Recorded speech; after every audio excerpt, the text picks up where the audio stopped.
Thank you. Good evening, everyone. We are excited to have all of you here with us this evening and look forward to hearing your public comments. Tonight's agenda includes a much anticipated update on reparations. We know that heads of nations around the world, including the President of the United States, have apologized for the dehumanization of Africans in America, have acknowledged the systems that have devastated generations of Black people in America on so many levels. Yet the financial atonement, which has been bestowed upon other humans in the form of true reparations, has yet to come. So we look forward to the discussion tonight, which is part of a movement. We also look forward to hearing about the African American Success Framework update, which BUSD has put forth in response to the fact that we cannot keep going as we have been in BUSD and expect to get different results. We must, as a current body, fully understand and fully participate in doing better by our Black students. Therefore, we need your support to ensure we can attend to these needs. So far, we have been able to maintain an overall atmosphere which allows for as many people as possible to be heard and for BUSD to meet its current charge for our students. I want to thank all of you who have been coming and helping us make this reality as we follow our rules of decorum. As our board secretary has described, we have 30 minutes of public comment prioritized for items on our agenda. The decorum that we have been following is that no person shall disrupt the orderly conduct of the board's meeting. Prohibited disruptive behavior includes, but is not limited to, shouting, making disruptive noises such as boos or hisses, creating or participate in a physical disturbance, speaking out of turn, which includes speaking longer than the time you have been allotted, preventing or attempting to prevent others who have the floor from speaking, preventing others from observing the meeting, entering into or remaining in an area of the meeting that is not open to the public, and approaching the dais or the podium for speaking without consent. Any written communications you would like the board to have, you should deliver them to our board secretary and she will make sure that they are distributed to us. Finally, please be mindful that we have young people in the room, we have student directors on the dais, and children in the homes of many who watch these meetings online. So we do ask that everyone use appropriate language and truly model the behaviors and interactions we want our children to demonstrate. Everybody with me? All right, thank you so much. I would like to officially call this meeting to order at 7:26 p.m. Ms. Chires, can you call the roll?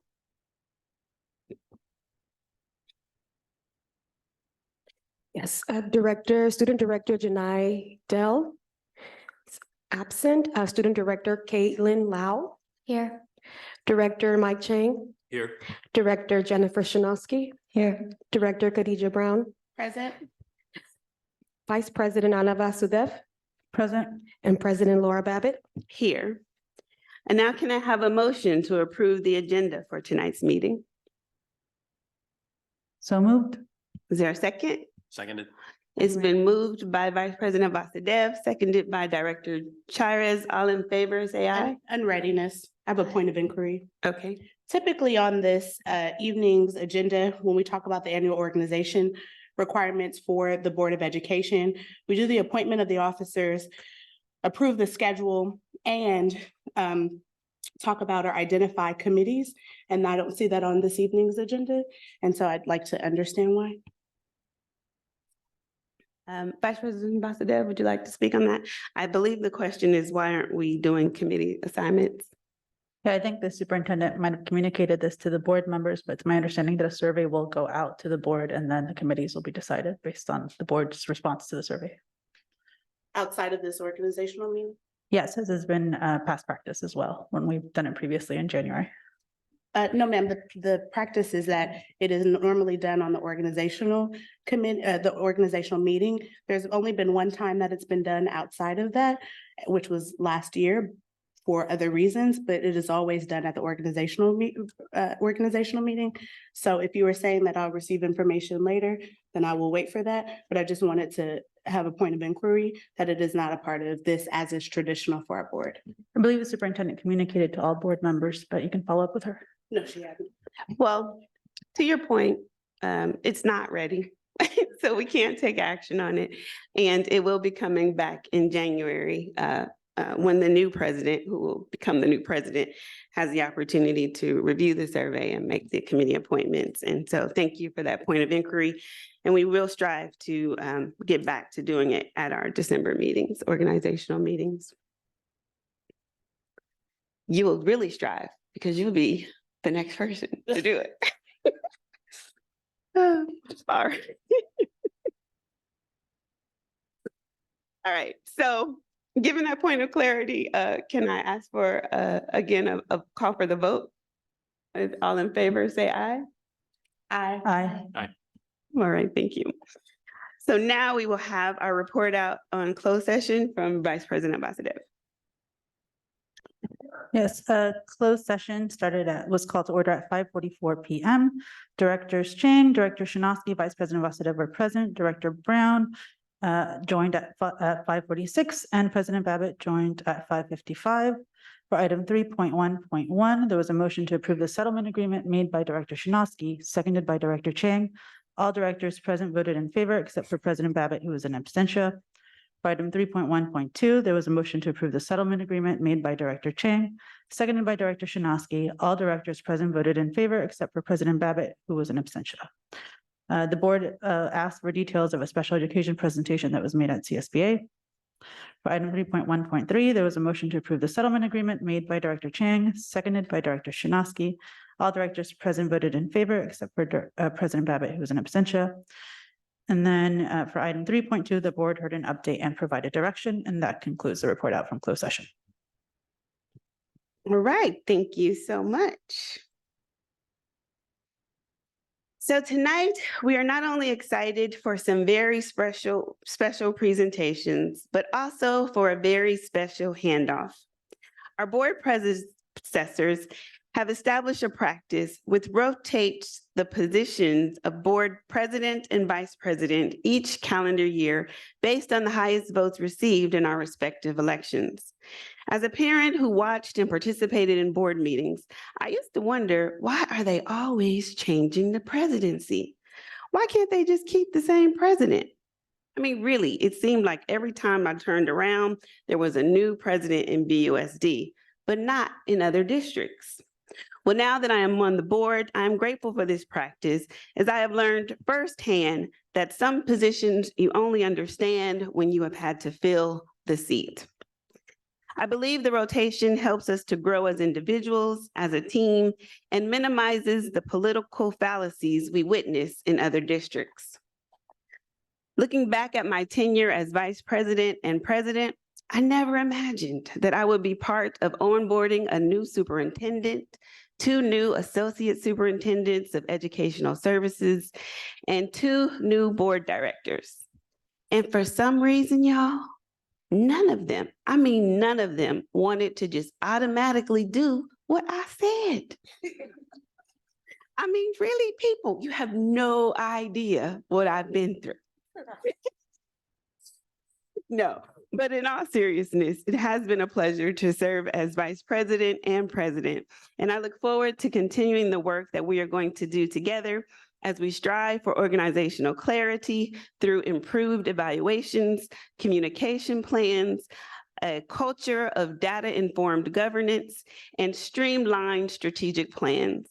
I will continue my charge to strive for a district that cuts red tape, has up-to-date policies and administrative regulations, and a focus on making sure that all kids in BUSD can read, write, and calculate, which are the basis for developing strong critical thinkers who can access and analyze information in this information age. I want to thank the unions for their partnerships with me over this last year and know that my door is always open to all educators in BUSD. And when I say educators, that includes everyone from our crossing guards to our executive cabinet leaders. I want to thank all of the leaders of our various parent committees, our Parent Advisory Committee, the African American Advisory Committee, DLAC, BSEP P&O, GSHAC, Construction Bond Oversight, PTA Council, PTAs, and SSCs by school for your dedication and labor of love to our school communities. I want to further thank the parents from our local schools that have invited me to participate in their workshops on race and racism and how we can look at ourselves in our interactions to be the change we want to see. I want to thank the College Bound Concerned Parents Alliance, who have comforted me during the physical loss of our beloved students in our district and my own father during this past year. In so many ways, so many of you in this community have been a huge support and comfort to me as we strive to meet our shared mission of BUSD. Thank you.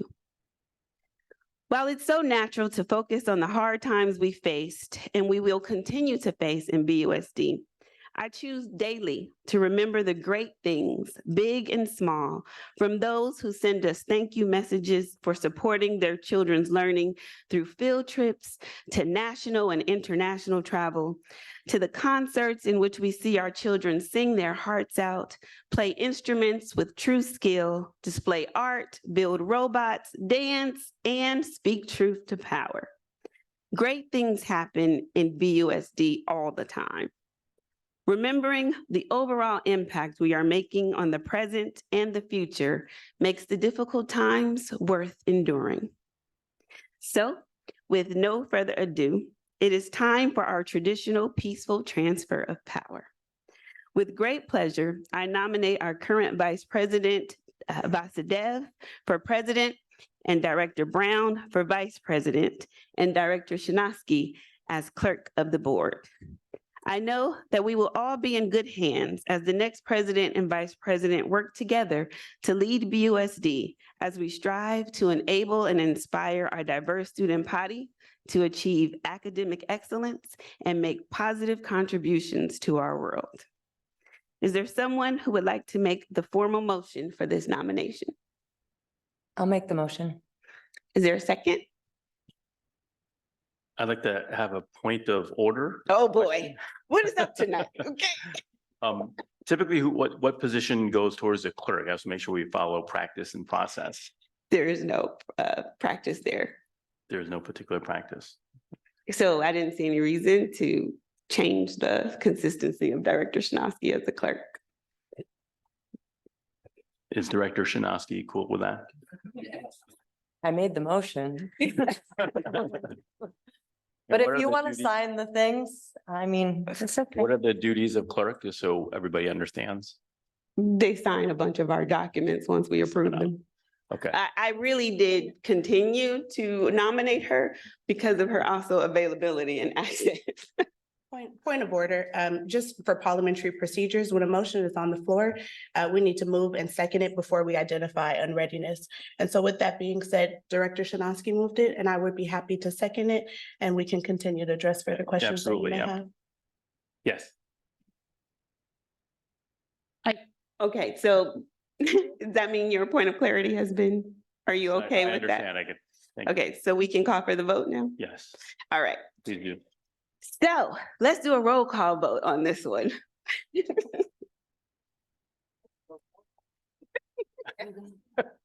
Student Director Caitlin Lau. Aye. Director Shinosky, of course, you made the motion. Yes. Director Mike Chang, Yes, Director Khadijah Brown, Aye.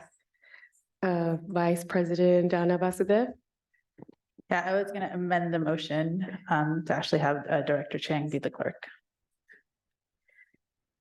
Does that mean you're voting no? I'm voting no on this motion because, yeah, I would like to make a motion for Director Chang to be the clerk. Okay, well, I vote yes, so the motion passes. Noted. All right.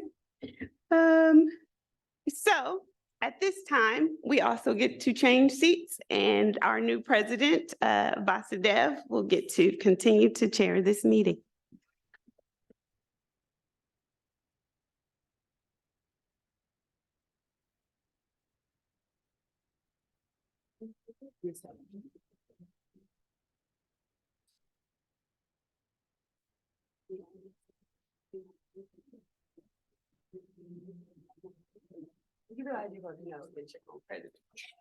That's true. Maybe I just don't.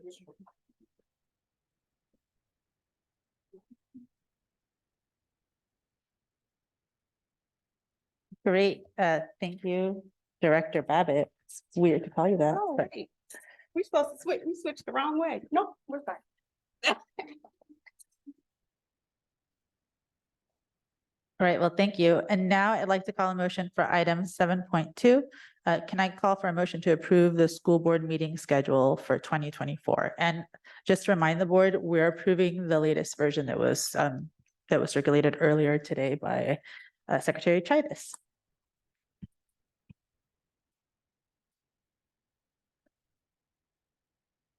I move to approve.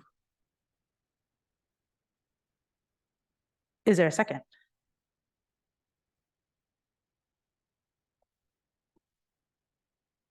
I'll second. Great, can we call for the vote, Ms. Tritus? And readiness. Point of inquiry. I'd like to understand the way that the meetings are scheduled for the 2024 year. Traditionally, our school board meetings happen on the first Wednesday of the month and has happened in that way for years prior to us coming together as a board. Just yesterday, I received a new schedule that takes us out of that cadence of meetings. And so I'd like to understand better why we made that shift. And I think we need to let the community know, especially those who prepare for tonight, why we've made that shift to our schedule. Sure, I'll direct your question to our Associate Superintendent, because I know there was a lot of back and forth with the staff about that. Thank you. Yes, thank you for that question. I believe this has to do with the date in June. Is that correct? No, ma'am, this has to do, and if you would give me the opportunity to pull these dates up, but it has to do with January 10th, which is the second week of the month. It has to do with April 10th, which is the second Wednesday of the month. It also has to do with May 8th, which is the second Wednesday of the month, June 12th, which is the second Wednesday of the month, Wednesday, October 9th, the second Wednesday of the month. Not like some clarity around that. Okay. I apologize because I don't have all of my notes with me, but those first couple of dates, the June 10th date was moved because of winter break. January 10th was moved because of the winter holiday. So January 10th will be the first day that we are back from that holiday break. The second date that you mentioned there was April 10th, which also is coinciding with the spring holiday. June 12th.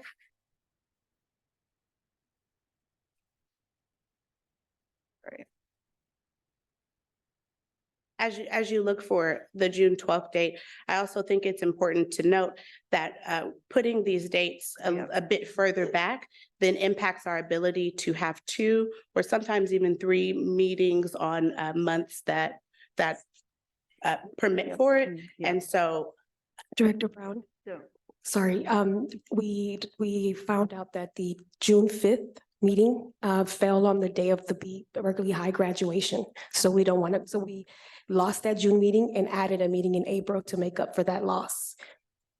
you added a meeting in April Yeah, so we added the Okay. April 17 date to make up for a meeting in June. because we lost the meeting in June. We had June 5th and June 12th, and June 5th had to come off that calendar for that reason. And so we make it up in April. We need that additional meeting for our policy. Our policy does not say we make it up in April. We have a set number of meetings that we need to have.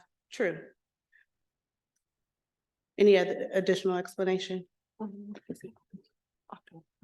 we get to the October,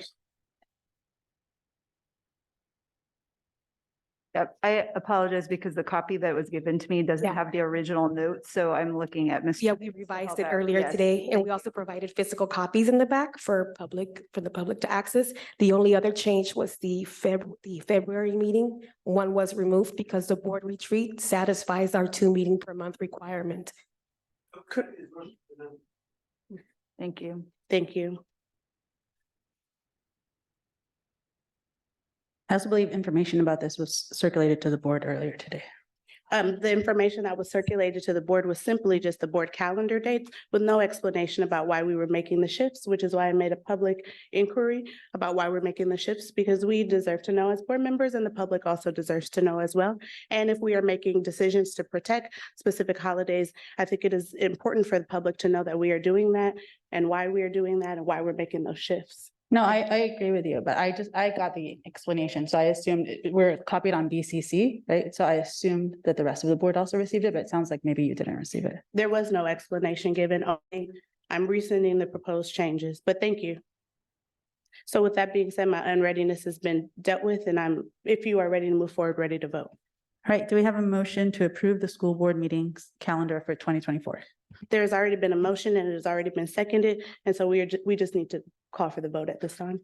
All right, Ms. Ferris, can we call for the vote? Student Director Caitlin Lau. Aye.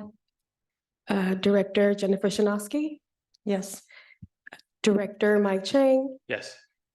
Director Laura Babbitt. Yes. Vice President Khadijah Brown. Yes. President Ana Vasudev. Yes.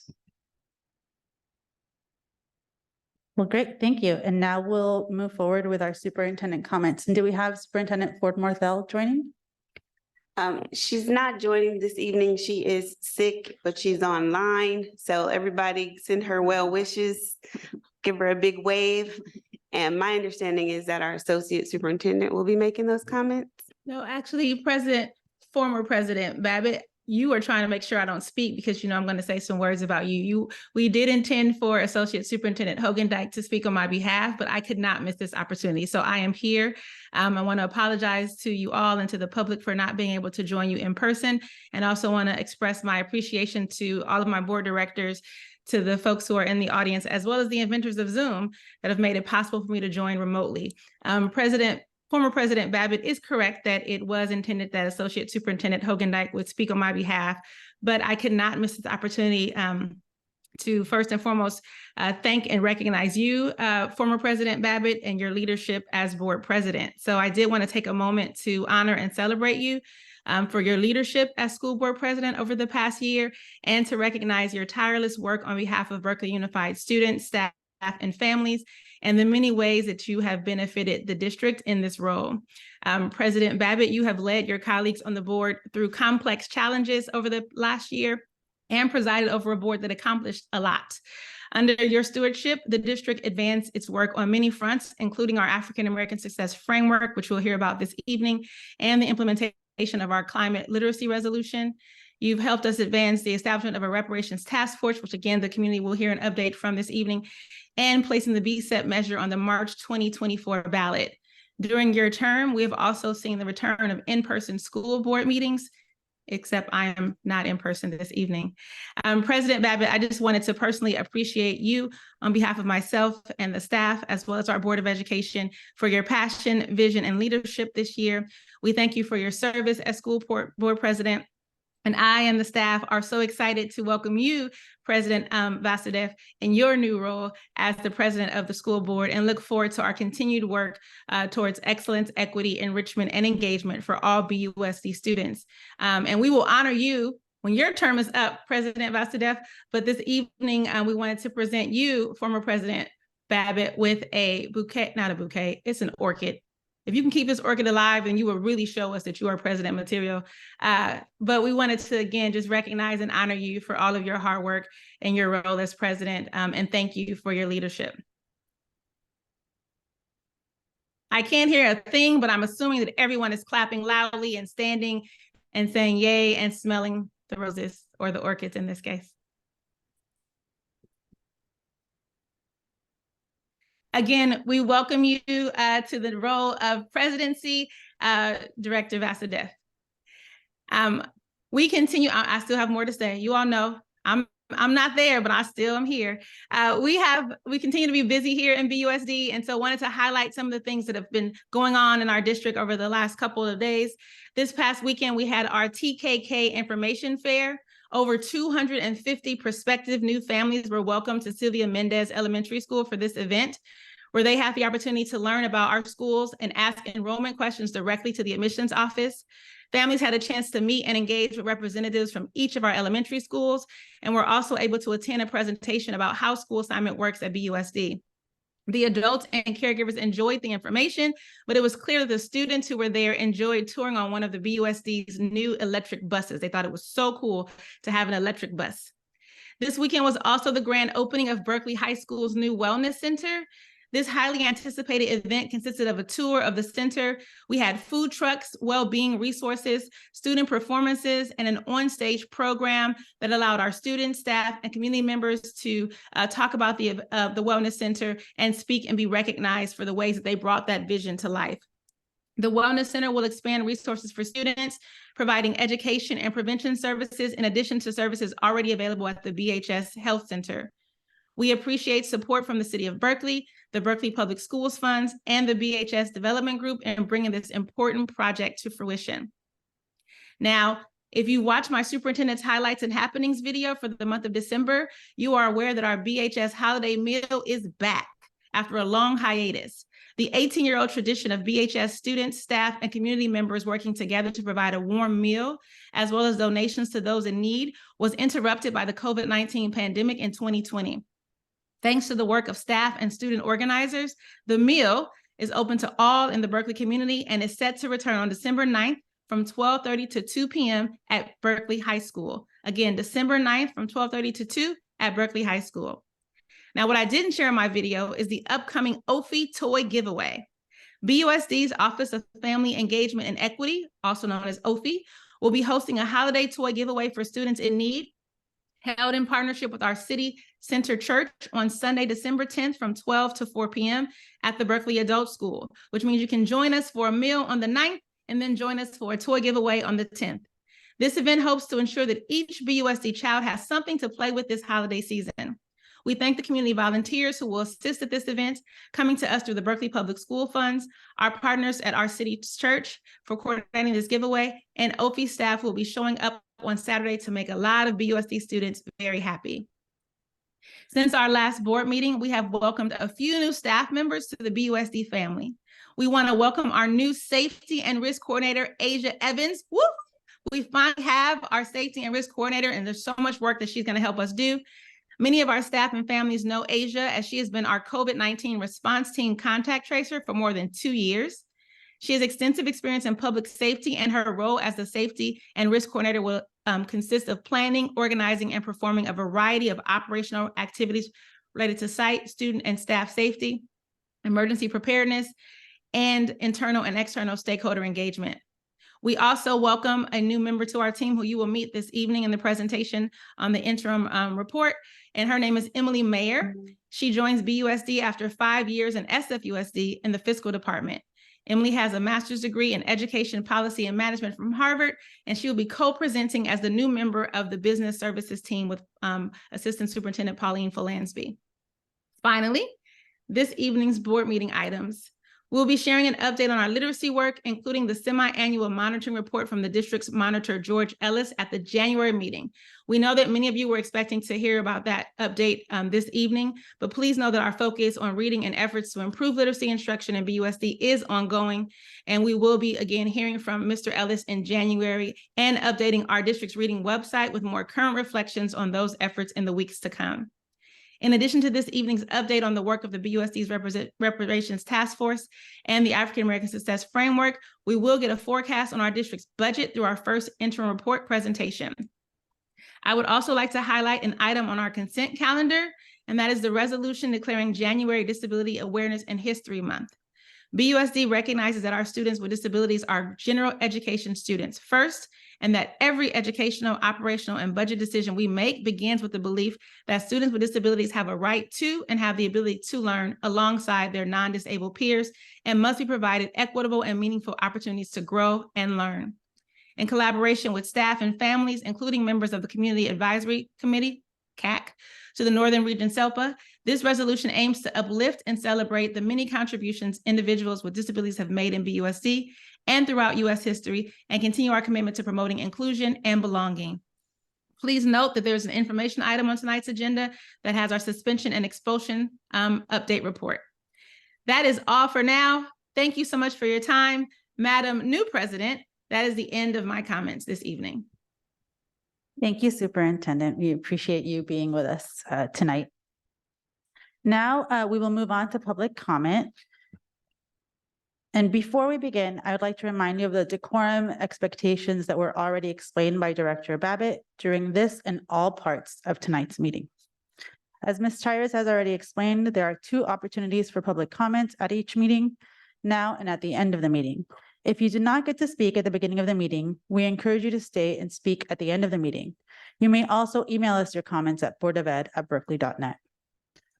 The board does not respond directly to comments or questions made during the public comment period. Board members, the superintendent, and staff do take notes during the public comment and may follow up with speakers. These are hybrid meetings, so we have public commenters both in the boardroom and online. So we'll start with the 20 minutes of in-person comments, followed by 10 minutes of online comments. Anyone who wishes to make public comments should raise their virtual hands now so that Ms. Chires can organize.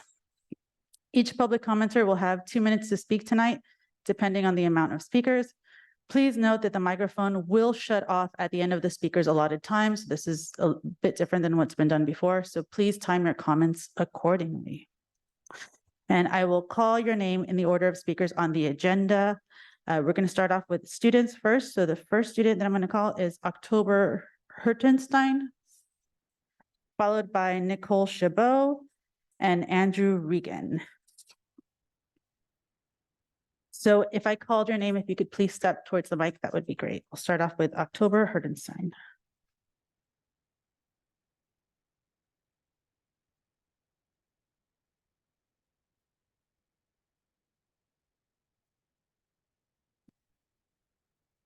Hello, my name is October Hertenstein, and I'm here once again on behalf of trans students at Berkeley High. Last meeting, we spoke with you about the current state of bathrooms at BHS. We asked you to follow through on your promise of keeping an inclusive community at our Berkeley schools.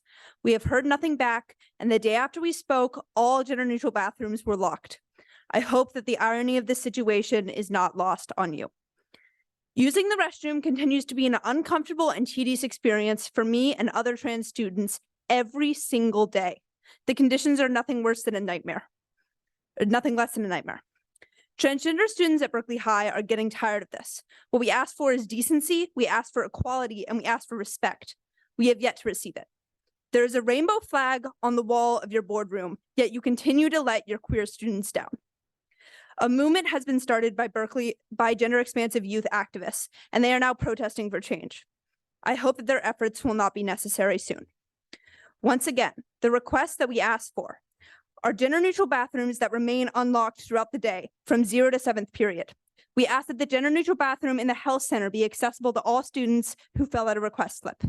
We ask that all bathrooms, including gender-neutral bathrooms, will consistently have working sinks, soap dispensers, functioning toilets, menstrual products dispensers, soap, operable stall doors. All Berkeley High School students deserve safe and functional restrooms. We ask that it be clearly conveyed to everyone involved that students should have the freedom to enter buildings not corresponding to their hall passes, which would enable them to use gender-neutral bathrooms. We ask that while gender-neutral bathrooms aren't accessible, teachers be allowed to lend students keys to gender-neutral faculty restrooms, especially in buildings lacking gender-neutral restrooms. I am sorry for you, I am sorry for me, and I am sorry for all other trans students at Berkeley High that I was required to speak here tonight because the action that you continue is unacceptable. Thank you. Thank you for your comment. And now we'll go to Andrew Regan, student.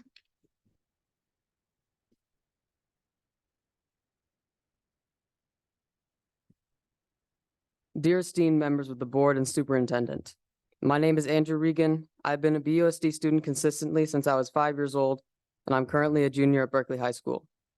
I would first like to state that I'm completely in favor of the Disability Awareness Month resolution and encourage you to vote yes on it this evening. As a Berkeley High student and a proud older brother of a neurodiverse student, 8th grader soon to join me, I've been given a unique viewpoint to understand this issue. Berkeley High is a place where diversity is one of the key values and sources of pride, and this is something to be rightfully celebrated. Sadly, I've noticed disabilities, especially neurological differences, aren't yet recognized or given the attention Berkeley has strived to make obligatory. Add to that, neurodiversity isn't as outright visible as many forms of disability. And as a result, the students' differences and struggles are generally under-acknowledged in both Berkeley High's community and the statistics analyzed by BUSD. Implementing a dedicated calendar month will be important towards beginning to recognize and educate our community about the challenges people like my classmates and my brother face in the school environment. And I believe during this month and throughout the year, we should all strive to communicate relevant information to both students and faculty in a memorable way so we can expand our knowledge and learn from the diverse experiences of our peers. I fully support this resolution, and I want to extend my gratitude to the board for acknowledging the importance of this initiative. Thank you.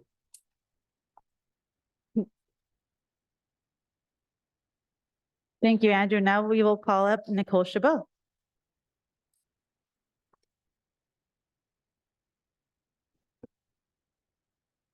To the board, superintendent, and administration, thank you for voting yes on tonight's Disability Awareness and History Month resolution. Thank you to Dr. Espinoza and his team, the Special Education Department, and the many parents who came together to make this resolution happen. Thank you also to Directors Vasudev and Mike Chang for their early support. 18% of our BUSD students are classified as special education with IEPs and 504s. 18%. Yes, we have a special education department, which works very hard to meet the needs of our kids, and our teachers, staff, and amazing IAs work every day in our classrooms on our full inclusion model. But despite this, having watched years of meetings and poor data reports, I've concluded that our SPED kids are never truly at the table and part of the conversation where decision-making happens. We do not have awareness. This resolution is an important first step to help all of us build that awareness, acceptance, and celebration of the diverse abilities of so many kids in our district. And as our focus should always be on the students, this first step is to deploy an effective, student-facing history and awareness event with tools all families can explore at home. To make this resolution even more meaningful, starting with its implementation in January, I ask that at the district level, each and every time district data is reported out regarding student achievement to the various advisory committees and to the board, that the reports specifically include and recognize the successes or challenges we are having in providing an effective education to all of our SPED kids. Raising awareness of, celebrating, ensuring we always include and welcome those with diverse abilities teaches all of us that we are each unique and we each bring our special skills to bear. BUSD celebrates diversity and equity with the mission of enabling all of our children to achieve academic excellence and make positive contributions to our world. Thank you for supporting this initiative within BUSD to truly welcome, learn from, celebrate, and include all of our kids in that mission. Boom, second. Thank you, Ms. Chabot. Now I'm going to call the next three speakers. If you could please come up to the mic, Sir Remy Maldonado Jr., Tiara Maldonado, and Daryl Bartlow.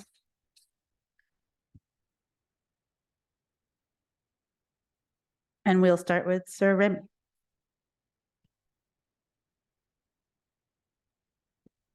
Good evening, all. My name is Sir Remy Maldonado. I'm a 7th grader who attends Berkeley Independent Studies. Today, I'll be advocating for the continuation of the College Bound program. This program opened up so many doors for so many people, myself included.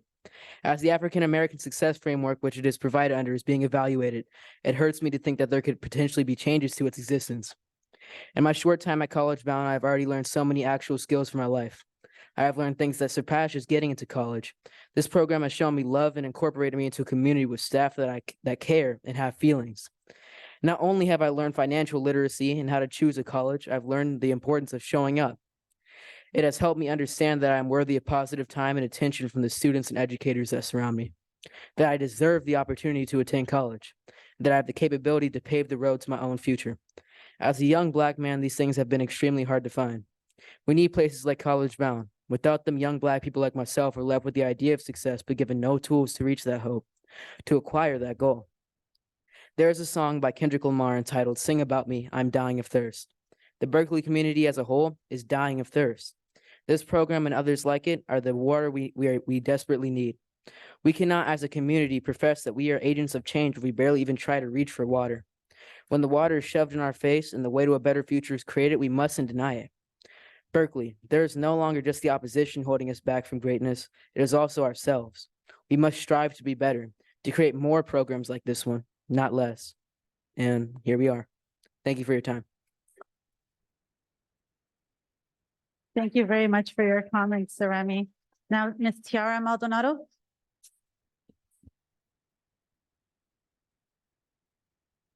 Good evening. My name is Tiara Maldonado. I'm here as a parent of a seventh grader who is a rising scholar in the College Bound program. Under the African American Success Framework, my son Saremi has been able to participate in high-quality, comprehensive programming that is culturally relevant, self-affirming, and skill-building. As a young Black boy in BUSD, he has experienced the unfortunate disproportionate discipline experienced by many Black children in this district. He has also suffered the daily microaggressions of teaching staff who often perpetuate the systemic downfall of the society by seeing my son as a threat as opposed to an asset. College Bound and the STEM Steps program have helped not only reaffirm my son, but they have given him a platform to explore his own greatness while pouring into him in ways that allow him to be proactive, productive, continue learning, and achieving on par with his white counterparts. Berkeley, as a city and school district, has a long legacy of inclusivity and diversity. While we, Black people and people of color, from this community have also experienced the quiet yet firm oppression of the presentable and progressive community that often doesn't put action behind the rhetoric for equity and equality it so boldly claims. These more grim realities and disparities are reflected in our district and city data. As the African American Success Framework is evaluated, we are hopeful the board and the greater community will continue to stand in solidarity and support of these programs, which continue to create doorways for students who have all too often been kept out of astute circles of higher learning and tracked into educational sects that do not promote their promise or allow them access to the necessary resources to be as successful as they possibly can. We are extremely grateful to Dr. Willis, her amazing staff, the AKAs, and Dr. Fisher and her amazing staff for all they do to actively pour into the resiliency of our children. And we thank you for supporting their holistic development, offering them the tools to be in real community with one another, and seeing them each individually and collectively as assets to this community as opposed to threats. Thank you for standing in the gaps and actively working to close them. We hope that this district will continue to support these endeavors and continue to commit to putting action behind rhetoric. Thank you.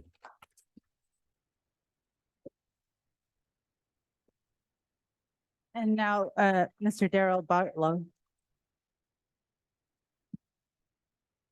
To the board, much respect. On March 8th, 2023, my daughter Lilia Bartlow appeared before you. She articulated the benefits that she received from the Berkeley College Bound Academy. On March 17th, she died. Thank you to the board, to Berkeley Unified School District for your outpouring of support, sympathy during that time. When I was a boy, I was in a house with a mother, a father, and a maternal grandfather. My maternal grandfather went to the third grade. Father dropped out in the ninth grade to go to the California Conservation Corps, designed for 18-year-olds, but he dropped out at 14, 15. My mother went to Wiley College, but only could stay there for 1 year because family money ran out. She told me, write the registrar of about 4 or 5 colleges that you're interested in and ask them to send you a bulletin and some applications. I did that. At that particular point in time, I didn't realize it, but what was happening, she was planting the seeds of college and higher education in my head by having me do that. The Berkeley College Bound Academy is essentially doing that in real time and in real life. I can't say it enough because I don't have enough time, but Dr. Willis and her staff is providing opportunities, leadership self-confidence to a bunch of students that's involved with that program. I humbly ask you to continue to support that program and make it possible for a lot of. Thank you, Mr. Butler. Really appreciate your comments tonight. Now, I'd like to call up the next 4 in-person speakers, Dr. Juliet Lee, Christina Harb, Safa, and Mati Tablum. If you could please come to the mic, that'd be great. And we'll start with Dr. Juliet Lee. Is this on? Hi, you ready? My name is Dr. Juliet Lee. I'm a parent of my son is a student at Berkeley High. I'm a Jewish parent, and I'm here tonight to read a statement by a community member who wasn't able to be here or didn't feel safe to be here. That's okay. My name is Mona El-Badashi, a proud alum of BUSD and a current student at UC Berkeley. It is important to recognize and acknowledge that Berkeley sits on the territory of Huichin, the original landscape of the Ohlone people, and that we recognize that the Muwekma Ohlone people are alive and flourishing members of Berkeley and broader Bay Area communities today. Allow me to express my profound appreciation for BUSD for cultivating an inclusive environment. BUSD holds a special place in my heart, offering me a sense of safety during my elementary school years here as the only Muslim hijabi Arab American student. I extend sincere gratitude to BUSD for fostering a community that prioritized care and unwavering support, laying the foundation of the success of my young brothers and I. Today marks an occasion for Arab Americans living here in Berkeley, as this is the first time I have heard BUSD would like to give us a voice. So allow me to take the opportunity to shine a light on an issue I recognize as a student in the district, as a college student.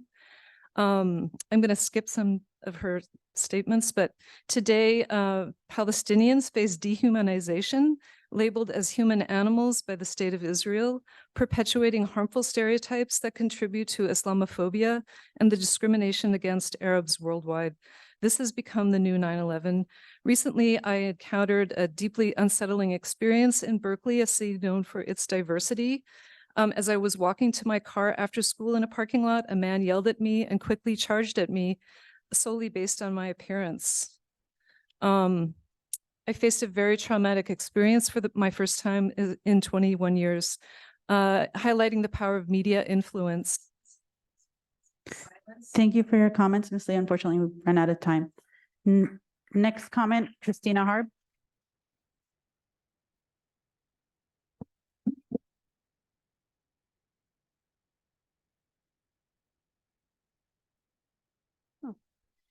Hi.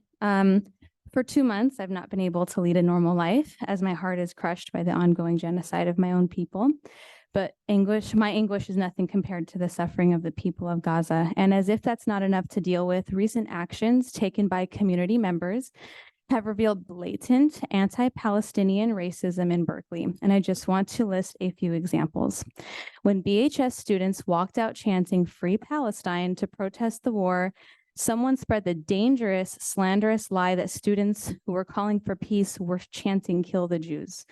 When we hung "Teach Palestine" posters at my school, several people were told to remove them because they were making kids uncomfortable.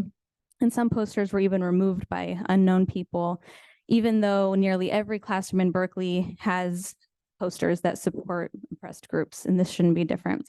Our "Free Palestine" buttons were accused of expressing hate. Our students at King planned a protest, and parents demanded that they are not allowed to do that and that we should suppress their free speech. And several even came to the walkout to surveil the kids, and one called them the KKK. A Berkeley teacher tried to bring in a Palestinian historian and was told it's not safe, and that's the first time she's ever been denied getting a speaker. When a teacher hung a Palestinian flag in her window, there were threats to the school. It was taken down, and the next day a drone was seen flying outside of the elementary school. People are looking at our social media pages. I feel compelled to point out that these are all tactics used by the Israeli government to surveil and suppress Palestinian voices. It's a shame it's being used by people in our own community.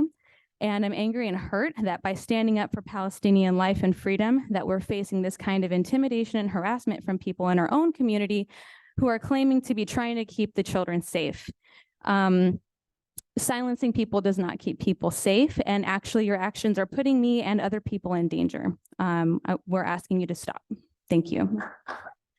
Thank you, Ms. Harb.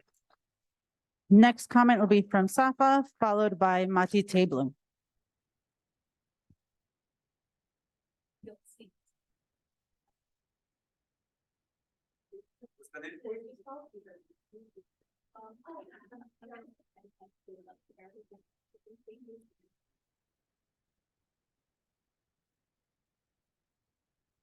Good evening. Can you please state your name? My name is Juliana Fredman. I am a Jewish Berkeley parent and a Berkeley BUSD alum as well. I'm here tonight to read a couple statements from students and former students. I'm going to talk pretty fast to try to get their words in because they're a little bit long. The first is from Rafa. As a former student of Miss Arroyo, now in college, I find it absolutely disheartening to hear about the current Title IX case against her. Berkeley, a city that prides itself on social justice, inclusivity, and understanding, seems to be taking steps in the opposite direction. As we all watch a genocide take place in the occupied territories of the West Bank and Gaza, I can't think of another more urgent time to show our solidarity and support for the millions of Palestinian civilians living through an indiscriminate attack. As I grew up, I was taught values of compassion, empathy, love, and respect by Ms. Arroyo, and they stand strong today in the face of adversity as we watch the already inhumane apartheid situation in Palestine become unimaginable following the 7th of October. Considering this context, it is a grave injustice that Ms. Arroyo is being attacked for speaking out in an untenable situation. I, as a former student at BUSD public schools, find it abhorrent that a teacher is being investigated for standing in solidarity with Palestinians. When I was growing up, teachers like Ms. Arroyo helped me feel seen and always taught love, which in hindsight I'm very grateful for, as those morals have driven me to where I am today. The next one is Basilio. Hello and good evening, everyone. My name is Basilio, and I was lucky enough to have Ms. Arroyo as my 5th grade teacher during my time at Malcolm X Elementary. I truly believe that without Ms. Arroyo as my teacher, I would have been a different person.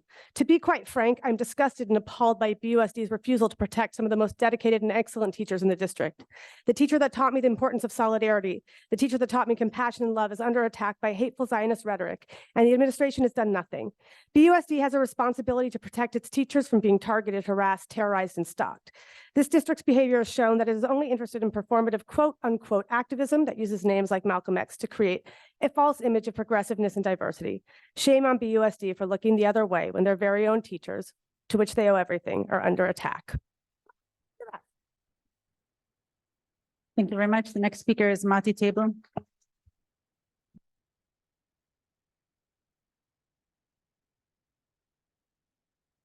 I want to first thank everybody who came here today to talk about the students in BUSD.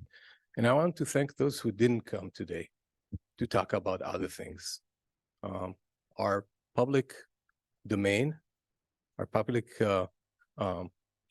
assembly places have been taken over by discussions of ulterior other topics, and this place as well. This place has been very confrontational and hostile in the last few weeks.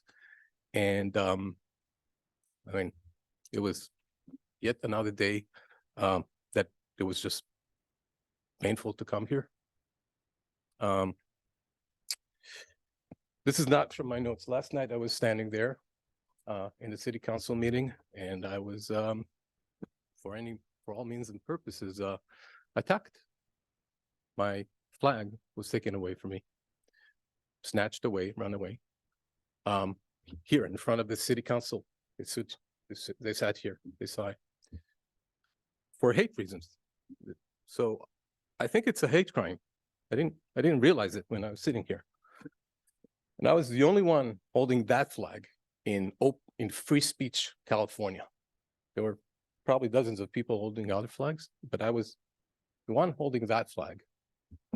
And I was kind of ganged up on, and then my flag was taken away. I don't know what it is for you. This is all off the cuff right now. But for me, this is a hate crime. So I want to congratulate everybody who came here to talk about children, not teachers. If we don't have safe children in this district, there's nothing else. Teach humanity, teach compassion before you teach anything else. There's 9,000 students here. If one is not safe, nobody's safe. And it starts from here.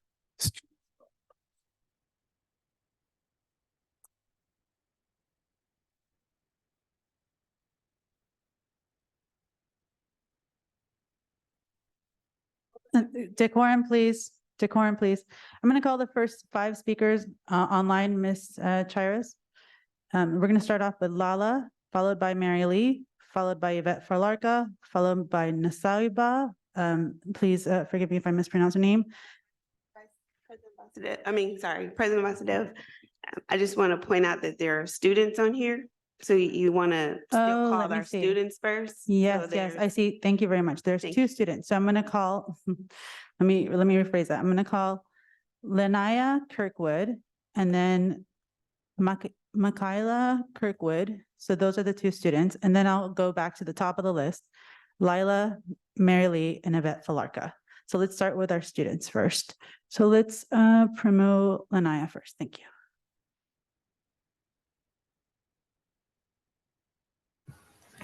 Hello, I'm a student at Berkeley High named Lenaya Kirkwood. I'd like to appreciate and advocate for the continuation of the College Bound Concerned Parents Alliance. As a senior in the College Bound program, it has really helped me throughout the college application process. College Bound has allowed me to go on tours and meet important people like the admissions directors and presidents of certain universities of California and California State Universities. Those tours helped me decide on where I wanted to apply to in my senior year. College Bound has a wide range of staff that I used as essay readers and people to talk to about my application troubles. Because of College Bound, my applications were submitted by November 15th. College Bound has also opened me up to scholarships and helped me get a summer job in my sophomore year. College Bound makes sure that their students are able to apply to colleges by making sure they have all of their A through G courses. College Bound opens up all their students to lots of opportunities and knowledge that I wouldn't have learned about otherwise without this program. I hope that with my statement and all the previous ones, you choose to allow the continuation of College Bound programs. Thank you. Thank you very much. Now, if we could please promote Michaela Kirkwood.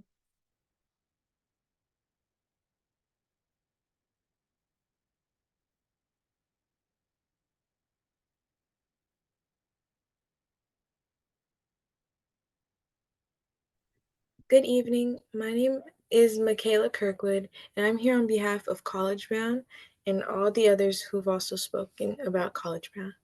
Being a freshman in College Bound has prepped me for when I become a junior and a senior and getting ready for scholarship opportunities, resources for colleges, and more. But it has also helped my sister being a senior going to college and getting all those scholarship resources and taking those trips. And it has also helped my younger 2 sisters who are also in College Bound that are 9 and 4 years old. So the fact that College Bound is being almost taken away is I think a terrible idea because the program helps kids really young and really old and helps kids from other schools as well. And so it should be there. It should stay. Thank you for listening to my statement and have a nice day. Thank you. Thank you very much. And now we'll go to Lala.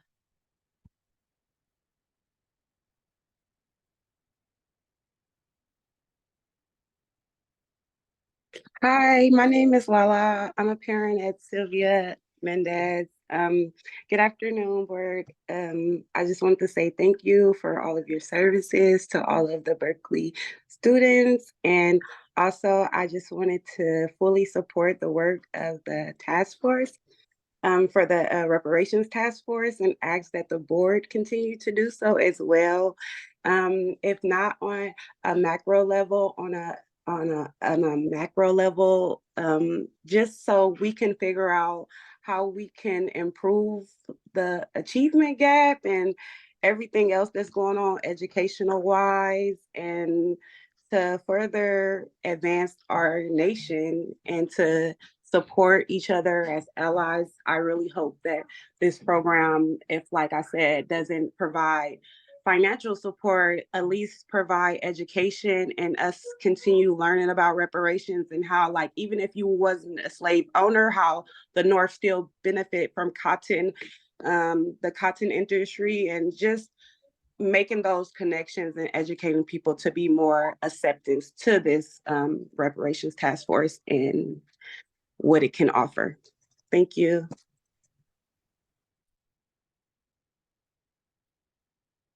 Thank you very much, Ms. Chires. If we can please promote Mary Lee, followed by Yvette Falarca.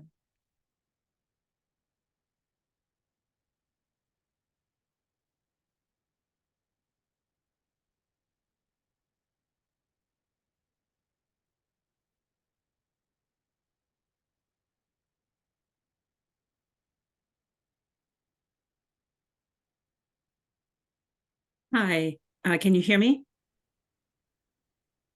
Yes, we can hear you. My daughter came home from school a couple of days ago and told me that there was a drone that was watching who went in and out of the bathroom during recess. The drone was actually there to spy on a teacher who had hung a Palestinian flag in her classroom window. The school has said nothing, still has said nothing. Yet, honestly, this kind of feels like how the whole of BUSD has dealt with the community divisions over Palestine, simply by shying away from taking a stand on anything. And what I think we need is leadership. BUSD really needs to fully support our teachers. They are entitled to express their opinions legally with regard to Palestine, including by hanging a Palestinian flag, just like one would hang a Black Lives Matter flag or a pride flag. These are symbols of inclusion of historically marginalized populations. And this is a good thing at our school, where diversity is an explicit value. Also, BUSD must not tolerate threats of any sorts, phone calls, emails, drones, protests, whatever, that prevents them from fulfilling their mission and commitment to students. These are the things that make our communities and schools unsafe, not flags. Please stop undermining and blaming your teachers, who are your greatest resource, while at the same time allowing drones and threats to your school to go unreported to any authorities, not to mention to parents.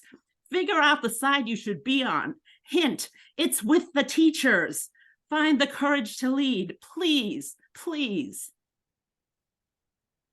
Thank you very much for your comments.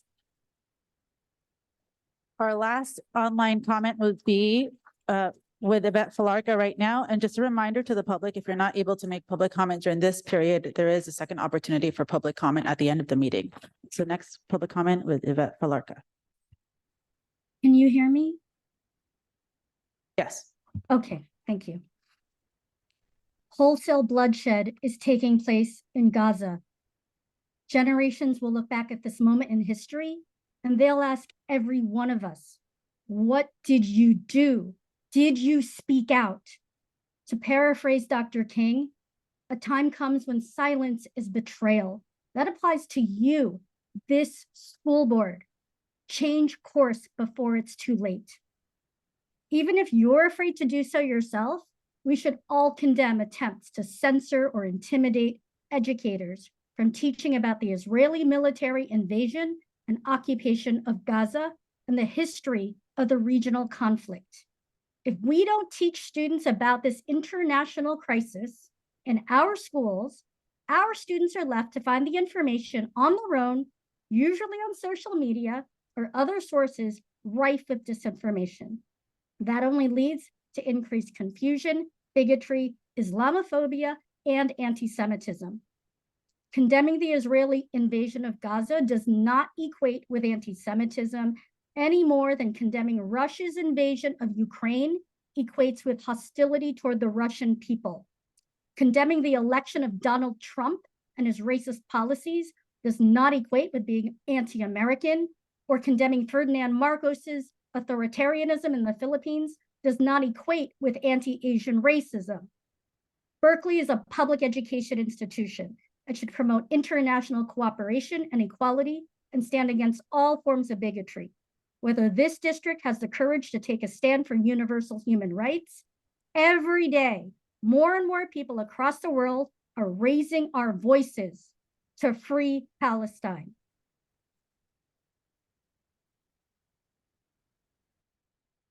Thank you. This concludes this period of public comment. If you did not get to speak, please remember there is extended public comment at the end of the meeting. Additionally, you can always email the board at boardofed@berkeley.net, or you can contact us individually.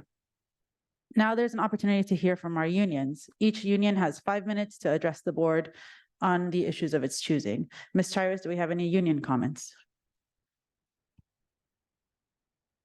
No union comments. Okay, now the board has the opportunity to hear from our district committees. Each committee has 5 minutes to address the board on issues under its purview. Ms. Chires, do we have any committee comments?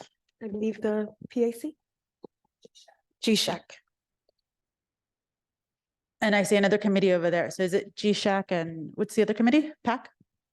All right, let's start with GSHAC followed by PAC.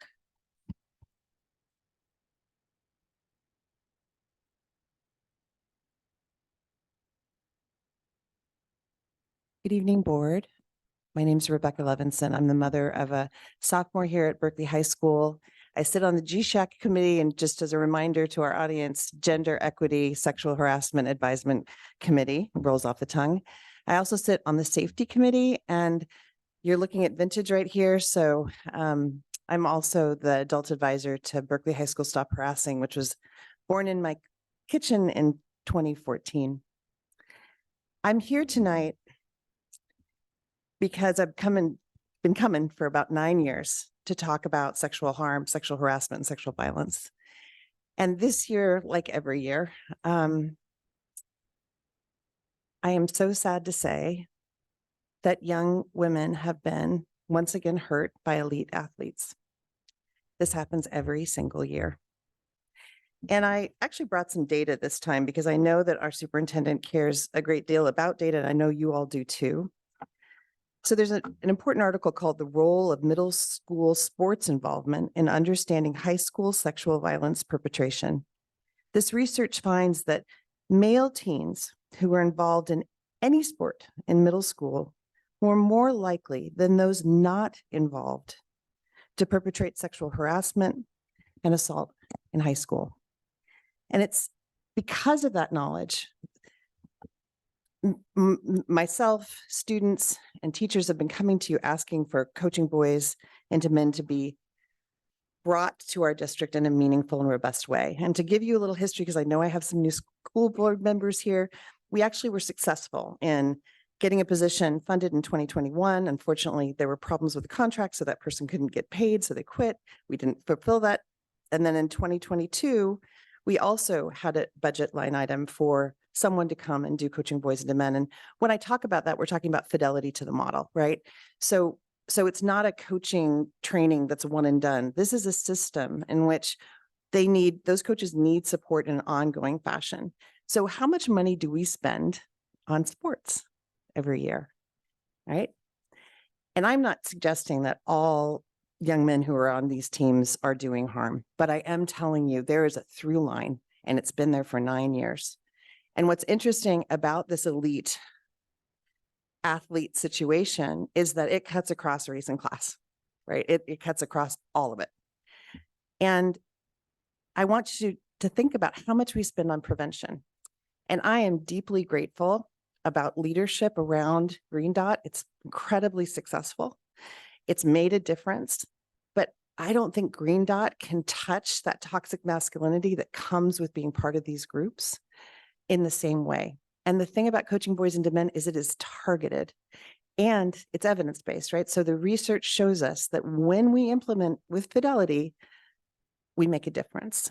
And so I think about the superintendent right now, and I'm sad she's not here because she always says, we can do anything, but not everything.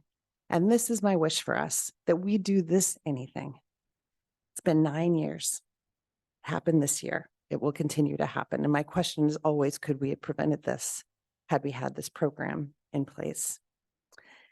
Lastly, because I see I have 1 minute and 30 seconds left, I want to talk about the gender neutral bathrooms and a wish. And this is an easy one. There's been a series of emails written to John Calise, the facilities director, and I deeply appreciate his knowledge of all things facilities related, including how hard it is to make changes to bathrooms. You may also know that the Governor Newsom actually passed a law this year requiring that all school districts in the whole state get gender neutral bathrooms by 2026. Now, we've already done that, so that's something to celebrate. It's not enough. We heard that earlier, but I think it offers an opportunity for us to look for a hack, for us to look for a variance so that we can actually put floor to ceiling stalls on the doors of the existing bathrooms and take off the door, the outside door, and make totally safe all of those toilets gender neutral. And I think this poses an interesting time. And so what we're hoping for from John Calise is an understanding about how would we go about getting that variance. We're not asking BUSD to do more work. There's actually a ton of parents who care deeply about this and want to help the students that have been suffering and also help the teachers that are suffering. We know that there's an OSHA complaint against BUSD because the teacher bathrooms have become gender neutral bathrooms and then the teachers don't get to go to the bathroom. So this allows us to deal with that issue. And it also allows us to deal with one more issue from the safety committee end of things, which is the amount of vaping, et cetera, in the bathroom. Thank you for what very you much. do. Now I'd like to welcome speakers from the PAC who are here for their committee comments.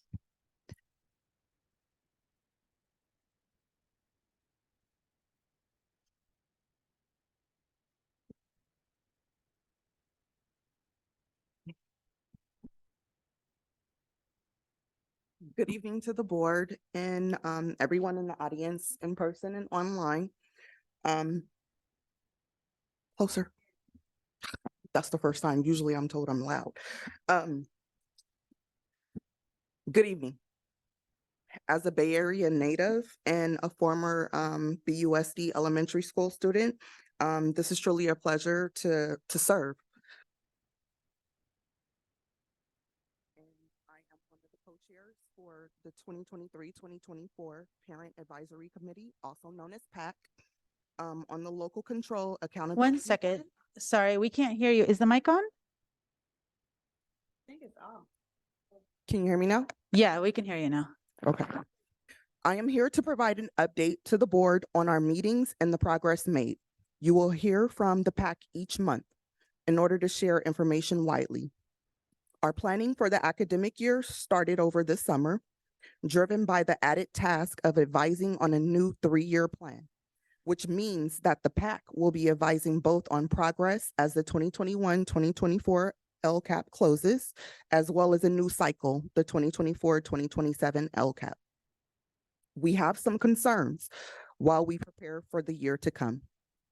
1, we defined a timeline for producing timely comments, reminded the district of the obligations to produce on an LCAP timeline, and we're disappointed to realize that our feedback somehow needs to be built without seeing a first draft of the new LCAP. Number 2, we do not have the September or November 2023 written report on the implementation of each action or service in the LCAP as written in the board policy. 3, PAC members see the joint committee meetings as another example of one-way communication, removing an hour from our meetings without direct impact towards helping us achieve our task of understanding and evaluating progress on the LCAP. 4, we plan to revitalize a years-long collaboration between BUSD and UC Berkeley. We asked for permission to access local data, with weekly reminders for months asking for an update. To date, we have still received no response. Number 5, we believe that the district-wide plan is best actualized by progressing on goals at the site level. We were told that it is not possible for the PAC to invite updates from school administrators on LCAP progress. On November 16, 2023, Superintendent Ford Mortel presented a webinar format joint committee meetings from 6 to 7 p.m. The PAC met for 1 hour afterward. At that time, we had 11 out of 22 spots on the committee filled. We invited former members to help us build upon the foundations of past experiences and expertise to give focus to things that might have the most impact on improving our students' education. Former PAC members and returning members spoke on some recurring themes, such as we need to fund fewer projects, actions more deeply, and require better measurement and impact reporting structures. Any action that cannot demonstrate objective efficacy should not be funded. We need to focus efforts on early education, preschool to kindergarten, where intensive in-time support can pay off for a lifetime. This is especially relevant as babies born during COVID are later on meeting developmental milestones. Our third item is ensure local control funding formula supplemental funds directly and exclusively support focal populations. The fourth item, do not duplicate work of other committees. For example, if there is a mental health or gender equity committee, let them hold that work and at the same time, try to be aware of the work that do and collaborate as needed. The last item, center academic achievement. Are our core curriculums effective? Do they serve our most vulnerable populations well? This concludes the items. Our next meeting is next week, Thursday, December 14th from 6 to 8 p.m. on Zoom. Peace and blessings to you all. Thank you for your time.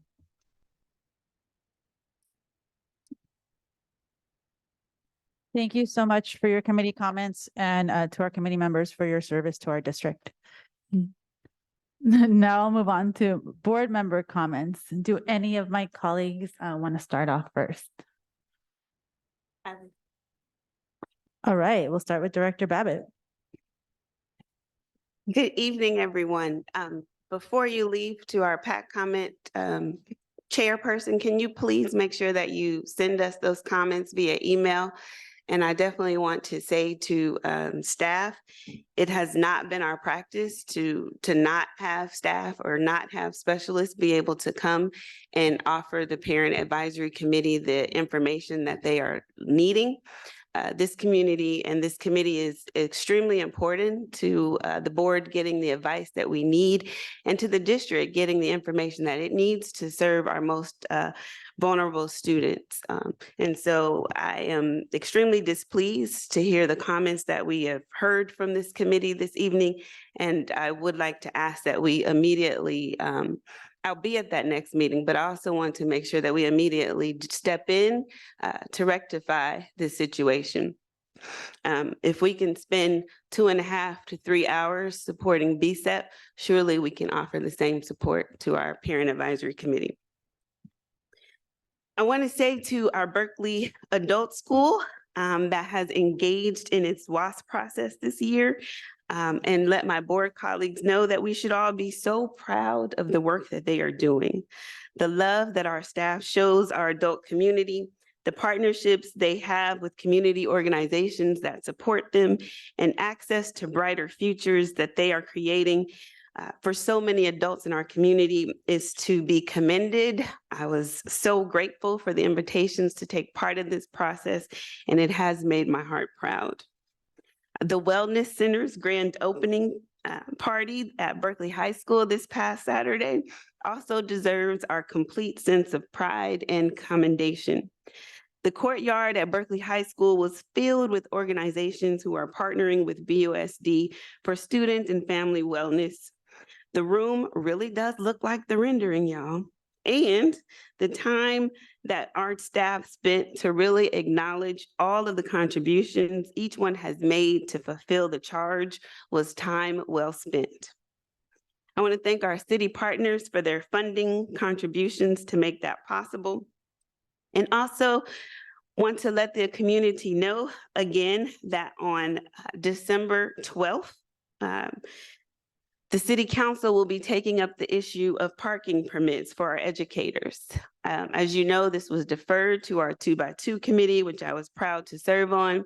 We have advocated, we have done our part, and now parents and educators, we do need you to ensure that we get the votes to allow for 8-hour parking passes in districts surrounding Berkeley High School. We all know that we need our teachers to be available during passing periods for students and not worried about getting a ticket for parking. Since we are already parking in residential neighborhoods out of the necessity to drive, this is about making sure that we as a community truly support our educators' needs. For all of you that have heard this complaints about this for years, and for all of you who have been complaining about this for years, now is the time that we can get something done to do something about it.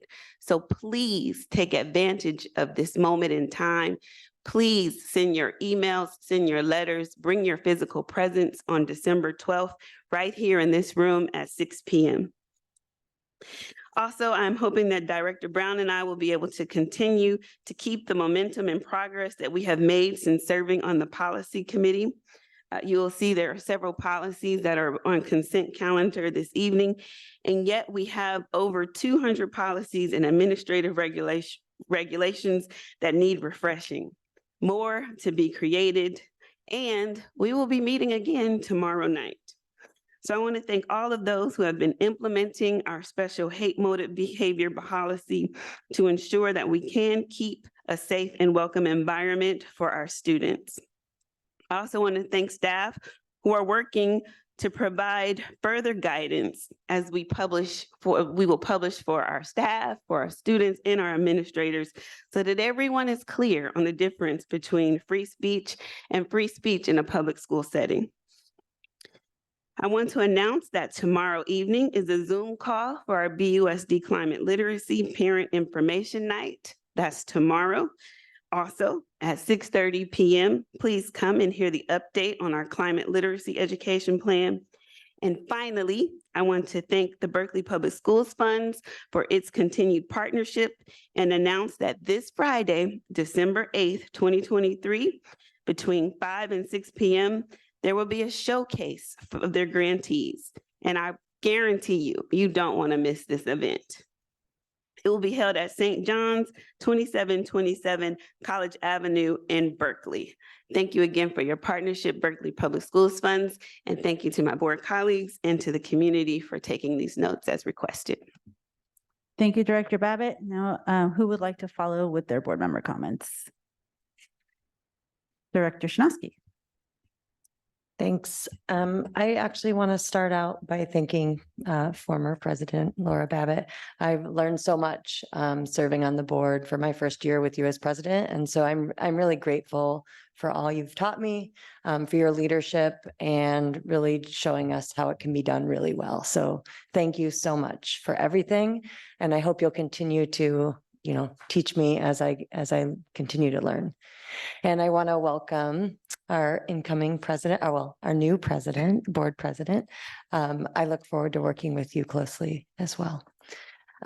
Okay, so I have a few comments. First, I would like to congratulate Wynn Skeels and Berkeley Unified on the K-12 Strong Workforce Grant that's going to bring in almost $1 million to our district for our CTE pathways. Wynn has really worked hard with his team to make a CTE pathway portfolio that is really inclusive, supportive, and robust. It's a model for other districts, not only in the state, but in the country. It's something for us to be really proud of. And so, more money for our district allows more programs. So thank you to Wynn and his team. I want to congratulate all the seniors who've been working hard on their college applications. I got some great pictures of kids submitting their college applications, and I know it's a rough road for many. And so it's also something to be celebrated. That part's done. And now you can, well, I guess you have finals in a couple weeks, but after that, you can enjoy most of the rest of your senior year. I couple of meetings that I had in the last couple of weeks. I was really honored to join youth and government meeting. And I don't know, maybe there were 40, 50 kids there. It was an amazing group of kids. I was so happy to be talking with students. We met to talk just about sort of what board members do, and then also the block schedule, which has sort of fallen off of our radars, but I'm still curious about it. So I was just asking questions and just from a place of curiosity, and they were so welcoming and so incredibly motivating. And I find that when things are really hard, you just ask the kids and you know it's going to be okay. So I just want to thank what our student board member for welcoming me, Ava Levinson for inviting me, and for everybody making me feel so welcome there. I also had the opportunity to meet with Sherry Smith, who's the executive director of the Berkeley Community Scholars. We had a half-hour meeting that lasted 2 hours because I was just so excited about their program. For those of you that don't know, Berkeley Community Scholars is a grassroots nonprofit that gives scholarships to kids. Most of the kids are they're sort of need-based scholarships for kids. Many of the kids are first-generation college students, and it partners money with real supports, including mentoring. So it's a really incredible organization. I was really excited to learn more about it. I encourage all of you to learn more about it. And if you have the time and energy to mentor a student, they need us, and they need some of the social capital that folks that have gone to college can provide and support along their journeys. I want to express a little bit of gratitude to the BUSD staff. I know it's been a really challenging time for so many people in our community. And my heart just breaks for all the people that are here tonight and have been here at other times, who have reached out to us in real pain for their communities, in real pain for their kids. And I want to thank our staff because they are, working through an unprecedented number of complaints within the district. And it's never enough and it's never fast enough. But I see you, at least I think we all see you, and we're really grateful for you doing that work. I want to thank our teachers who really do make our schools the incredible, welcoming places they are. I'm really, as a parent of 2 BUSD kids, I just can't say enough about how grateful I am to all the teachers that my kids have had the privilege of being in their classrooms. I want to thank the overall staff for their continued support of our teachers, for their continued support of their academic freedom and their ability to do their jobs and do their jobs well. And also for centering the well-being of all of our kids as much as possible. And I know it doesn't always seem that way, but I really know from all the discussions I've had is that number one in everyone's mind is the well-being of all of our kids. I want to say again that I stand firmly against anti-Semitism and Islamophobia. I think we need to do better to make our schools more welcoming, more safe, more everything that we can, and we can only do that together. Lastly, I want to, well, no, I have 2 lastlies. I have office hours, my last office hours of 2023 next Thursday at Casa Latina from 3 to 5. If no one's there, I'm leaving early to go to my work Christmas parties or holiday party. So please come early or else I'm leaving. And finally, I would like to ask our board to adjourn in memory of Mr. Nathan Tang, who recently passed away after supporting kids within our district for the last 20-some years, specifically at Oxford and Rosa Parks Elementary. Thanks. Thank you, Director Shinosky. Any other board members who would like to go? Director Ching, you ready? Sure. All right. Thank you so much. And, I appreciate the comments from former President Babbitt. And Director Shinosky, all very much in agreement with those comments about the appreciation for staff and teachers and administrators and all the hard work that's being done at a time of a lot of heightened geopolitical conflict and concern. Thanks everybody for your comments also, and your comments on, in particular, I want to make sure I note these and indicate that, you know, they are important and we've heard them: safe and gender neutral bathroom access, the rights of students with disabilities, the important value of college bound and STEM STEPS programs, teacher pedagogical rights, your reminders that we focus on students when ensuring supportive and safe district climate during this time of very heightened geopolitical conflict, and the important role of prevention for the district's Title IX response. And of course, thank you committee members for all of your service as well and your comments. Thank you, President Babbitt, for your service, and Vice President Vasudev, now President, and Clerk Director Shinosky for your service. I know it's hard work, and I've really appreciated your integrity and the way all of you have ensured that process is followed appropriately. I recognize that what drives many of the comments and concerns raised to the board as a public forum is that we all want agency. I also know that we all seek to uphold our shared Berkeley values as we exercise our agency. A core part of maintaining our values is process.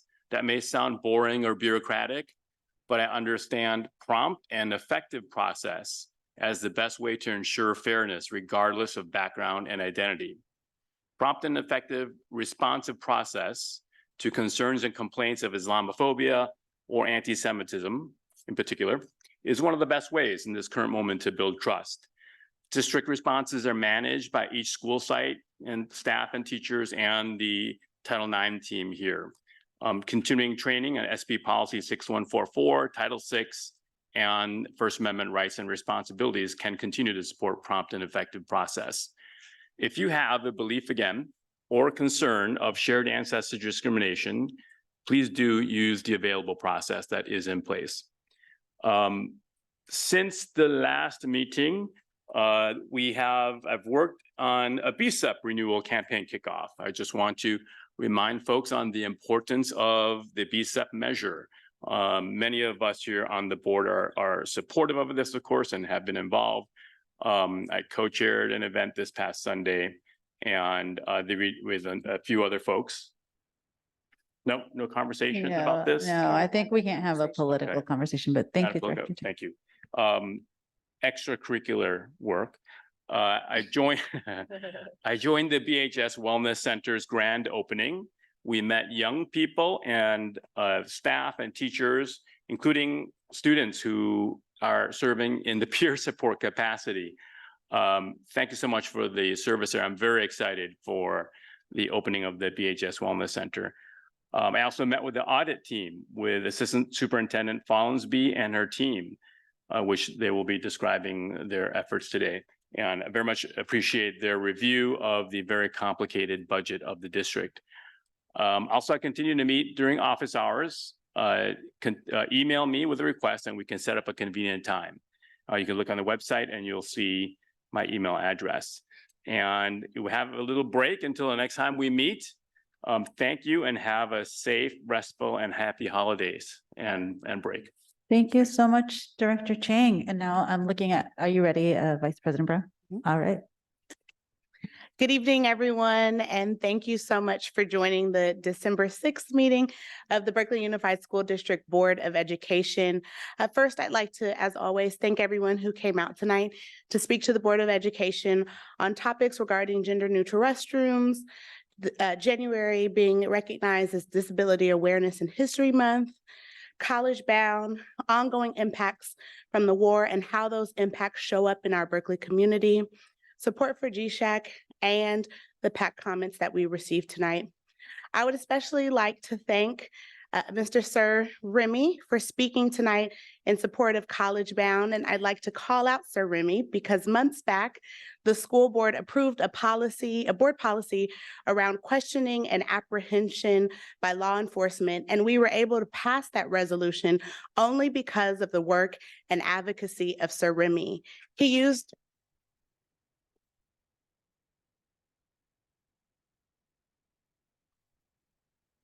I hope it's okay to call you out, Sir Remy, but he used his voice to ensure that all students in BUSD are protected and safe. And we in BUSD are lucky to have students like Sir Remy who have the forethought and the courage to make a difference in their school community. So it is an honor to have you here with us tonight, Sir Remy.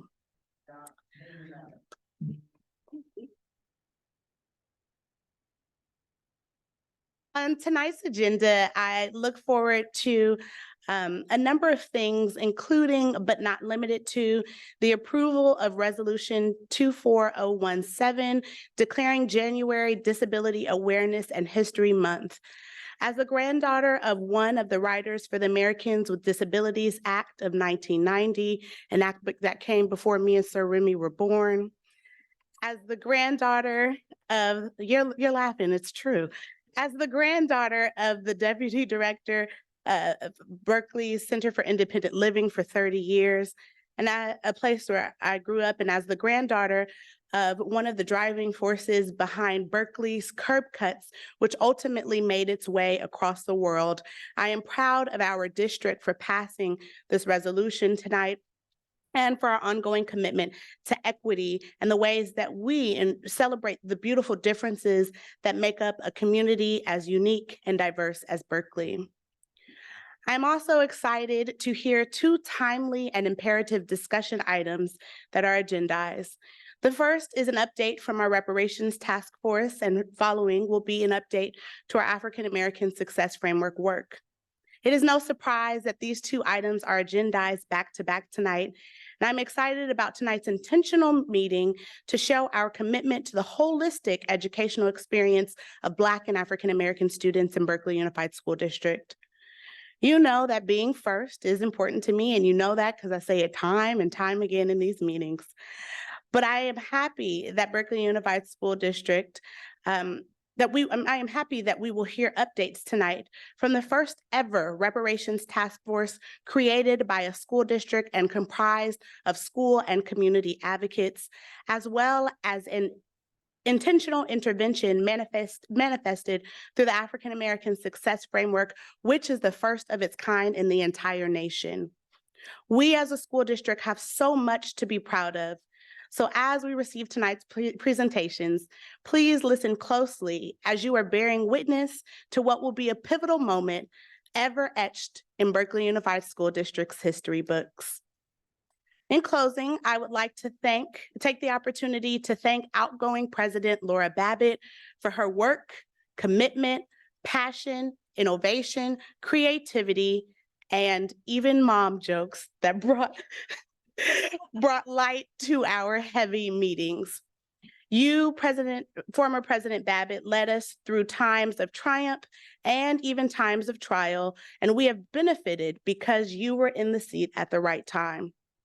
Under your leadership, we approved a wonderful transportation plan, approved a budget that we should all be proud of with no cuts to the classroom, supported our district and superintendent's goals of organizational clarity by approving new positions that help support our organization, including but not limited to a new director of facilities maintenance and operations, a new director of curriculum and instruction, and a new pre-K through 12 literacy coordinator. Under your leadership, we approved our SIPSA, our single plan for student achievement, and approved to put BSEP on the 2024 primary ballot. Under your leadership, we also approved and adopted more policies and administrative regulations than my time on the board, and dare I say, any time on the board. And working alongside you and staff to get this work done has been a joy and one of the highlights of my board experience. Although we will miss you in this seat, you are just one seat over, so we do not have to say goodbye to you. But I do want to take this time to honor you, thank you for your commitment, and know that you do have big shoes to fill, but I trust that President Vasudev will walk in her own shoes. Thank you for all that you've done and all that you will continue to do.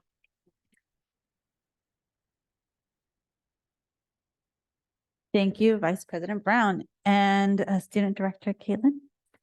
Hi, everybody. I'm just gonna give everyone a quick reminder that this Saturday from 12:30 to 2 p.m. is the annual holiday meal, just like Superintendent stated earlier. And it's making a comeback for the first time since COVID, which is great. I really commend my friend Kainoa Tomikoma, who's also the Berkeley High Chief of Service here this year for bringing this event back to life. I know it's took a lot of work, so I really commend him for that. And it's a great opportunity for everybody in our community to volunteer and do good. We need volunteers, and the goal is to serve around 200 to 300 meals for our unsheltered community. There's also a warm clothing and toiletry drive to donate to, and I will be in attendance serving plates and also translating for Mandarin speakers. So I hope you will all join me in volunteering and donating. We really need it. Thank you. Thank you so much. Thanks everyone for coming out tonight. It's always great to hear from our students and families, and I very much appreciate the diversity of opinion and public comment. It's an honor to be elected board president. Thank you, Vice President Brown, for saying I'll rock it with my own shoes, but also wanted to share my appreciation for outgoing President Babbitt. It's been fun to watch you just juggle all the public comment. I think you did a really great job. And, I've already said this to you, but you're an amazing multitasker, and I really admire your ability to hold many balls in the air. I am looking forward to working collaboratively with my fellow school board directors so that we can best serve our students. That's really, the role of the president is to be a facilitator, and also just to make sure that we're always keeping in mind that the work that we do is in the interest of our students. I want to thank all of the advocates who came to speak about the resolution declaring January Disability Awareness and History Month. It's important that all our students feel a strong sense of belonging, and I'm thrilled that every January we will celebrate Disability Awareness History Month across the district in support of educating youth with and without disabilities on the many contributions of individuals with disabilities that they've made in our history. Furthermore, I want to stress how important it is that as a full inclusion district, we mainstream discussions of disability and advocate for nothing less than excellence in serving our students with disabilities. I want to thank our parent leaders who worked so hard on this resolution: Nicole Chabot, Vicki Davis, Eliza No, Rachel Singh, and our district staff, especially Dr. Espinoza, Sean Mansinger, Associate Superintendent Hogendijk, and Director Cheryl Hazel Small for your work to author this important resolution and make sure that our students with disabilities feel seen, acknowledged, and celebrated in our district. I'm really looking forward to our meeting tonight, and thank you again for coming. And with that, I will now move to the consent calendar. Now, can I have a motion to approve the consent calendar? I move to approve. Is there a second? I will second. Directors, if you're all in favor, please say aye. Aye. Aye. Aye. Thank you, Ms. Chires, and we have approved the consent calendar. Now we will take a 10-minute break before we move to our discussion items. Next discussion item will be agenda item 14.1, the reparations task force update.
Hello, board colleagues.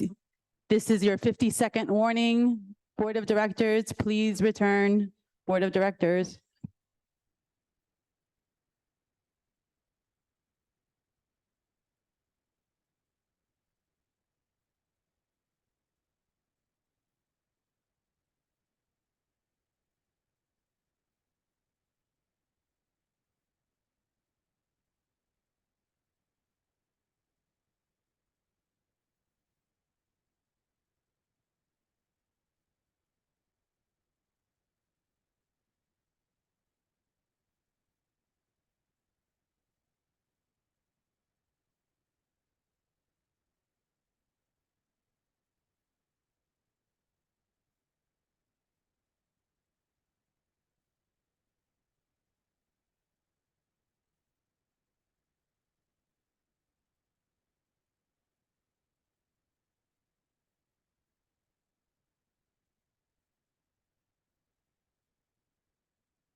All right, could we please have the directors up, please, so we can continue our meeting?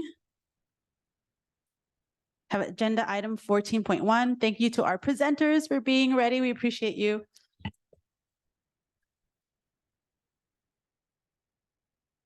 And I think, all right, do we have quorum? Yeah, we're ready to start. So I don't know if Superintendent Ford Morthell or if you Associate Superintendent Hogendijk, if you could please introduce the next item. Most certainly. Thank you. This evening, we have members of the Superintendent Reparations Task Force here to provide an update to the board and community on their work to date. This presentation is a follow-up to the update the task force members provided to the board back in June. Adina Ishii will begin the presentation this evening. Thank you, Ms. Ishii. Thank you. Good evening to the board, superintendent, staff, and members of the public. Congratulations to newly elected President Anna Vasudev and Vice President Khadija Brown. And thank you to outgoing President Laura Babbitt. Our purpose tonight is to review the work that we've done so far, remind you all of our purpose, and update you on the work that we've been doing. We represent a diverse group of students, teachers, staff, and community members. As you can see, we have a student, parent, I'm a community member, and I also want to recognize that Pastor Tanisha is in the audience with us as well today. If I can have you pull up these slides, please.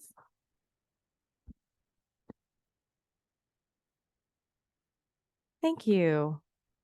Thank you so much. As we do in our own task force meetings, we want to start with our mission. And the mission, of course, of BUSD is to enable and inspire our diverse student body to achieve academic excellence and make positive contributions to our world. Okay. My name is Adina Ishii. I am a task force co-chair and also a community member. I have lived in Berkeley now for 15 years and been part of the school district through volunteering at many of the different schools. I was also one of the original community members who brought this issue up to the school board in the first place. So I'm very happy to be here and continue on my work.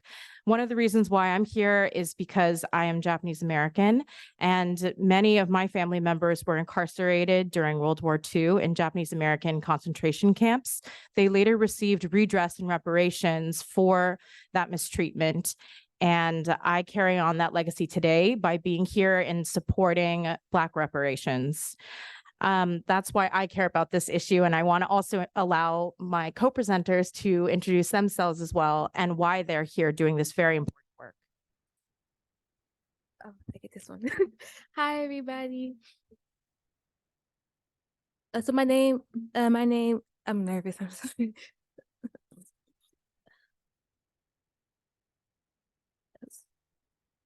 So my name is Renee Nolan. I am a current student at Berkeley High School. I'm a senior. I've been in Berkeley School since 5th grade. I went to Craigmont Elementary, Longfellow Middle School, and now I am at Berkeley High School. I joined the task force because the achievement gap for descendants of child slavery at Berkeley High School is severely big. And I also believe in getting what is rightfully owed to Black students in BUSD is one of the ways we can move forward as a school. That is one of the main reasons I also joined. Hi, good evening. My name is Anna Peyes. I am a proud BUSD parent. I have a 6th grader at Willard and a 3rd grader at John Muir. We have lived in South Berkeley for almost a decade, and with that have been active community members and learning about the land that we live on and the historical displacement of the people that have been there and are no longer there right now. I identify as Mexican American and an immigrant, and I have learned about the public education system in the US by being involved in the PTA and in the Berkeley Council at the BUSD level. And as a parent, my life's work is really about accountability and repair. It's sort of modeling what does it look like to make a mistake and center our humanity in creating repair. So I see this as part of my work as a parent and as a community member. And lastly, I am really committed to collective liberation, and I believe in the importance of solidarity across race and class. And I also hope for a permanent ceasefire for the people in Gaza and for peace. Thank you. So I want to start off this presentation also by including some local grounding and context for folks who are just coming in and haven't heard yet about our BUSD reparations task force efforts. This was started after George Floyd's murder. Community members started to explore reparations in BUSD, and this group was made up of civic and religious leaders, former BUSD board members, and BUSD staff, of course, on their own personal time. We researched existing examples, discussed policy and legal considerations, and raised money for and administered a poll. This culminated in June 2022, where we came before you to establish a reparations task force, and we returned to the board again in February and March 2023 to reiterate the request. Board members expressed support for the task force at that March meeting, and we thank you very much for that support and hope for your continued support. The district announced a task force later in March 2023.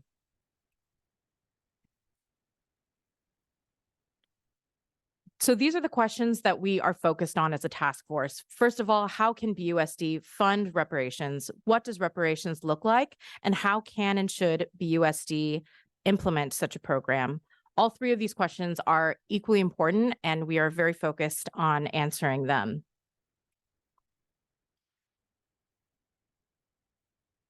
So this is a schedule of meetings that we have had so far. I just want to go over a little bit about what we've done during these meetings. The early meetings really were spent making sure that we all understood the importance of these questions, making sure we were educating and informing ourselves, and also building trust. As you can imagine, this issue can be quite intense, and we really wanted to make sure that we had opportunities for folks to understand people's why. Why are we here? And why are we doing this work, and understanding where folks are coming from.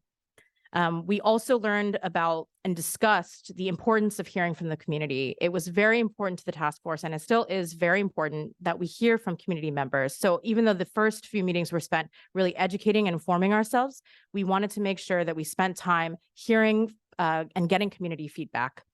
So we spent time planning that out, and we're going to talk a little bit about those actions later. One thing I really want to highlight for you all is that we had initially planned to come with recommendations in January, and we've made a recommendation to the superintendent to extend this timeline to June 2024. And the superintendent has accepted this recommendation, which we're now bringing to the board in tonight's update. We don't expect to have another recommendation before June. And now I'd like to pass it on to Renaya. For our activities today, we knew that educating ourselves was a big part of this process so that we can be well informed. So we had Dr. Ashley Adams, who is a professor of public policy at Northeastern Mills University. come and present to our group and provide context on reparations. What's exciting is that a good amount of work has been about our reparations, as they are not new and have happened on the international, national, state, and local levels. Here in California, there was a statewide task force that talked about how other local governments may be exploring reparations. Berkeley for one, Oakland, and just to name a few. And we also really value a community input and opinions. And for our first community engagement with, we had on September 7th, on September 7th, we had the chair of the California Task Force, Ms. Camila Moore, and came and presented to us on what they did with their task force. And on the second one, we had the opportunity to have, on September 13th, we had the opportunity to have 43 Berkeley staff, students, and community members come out and give us what they think reparations can look like in Berkeley schools. Yeah. So moving forward, what we're going to be working on is a community engagement survey, because we want to deepen increased participation and hear from more community members. We also want to maintain great transparency in our process and ensure that everybody who wants a chance to be a part of this can. And also a survey creates space for innovative ideas where solutions might come from that we might not have otherwise considered in our recommendations process. Just in terms of process for this short survey, it is quite short, so hopefully everyone will fill it out who's here. It's going to come out early in the new year. We're working closely with the district to put it into the format, the online format that we'll be using. But just in terms of how it came together, a survey subcommittee worked with Liberation Ventures and also met with the full task force to ensure that we were asking the right questions. Liberation Ventures, for folks who may not know, is an accelerator of the Black-led movement for racial repair. They are a technical assistance provider for reparations movement work across the US. And it is literally their job to wake up and go to bed thinking about how to create reparations for us as a nation.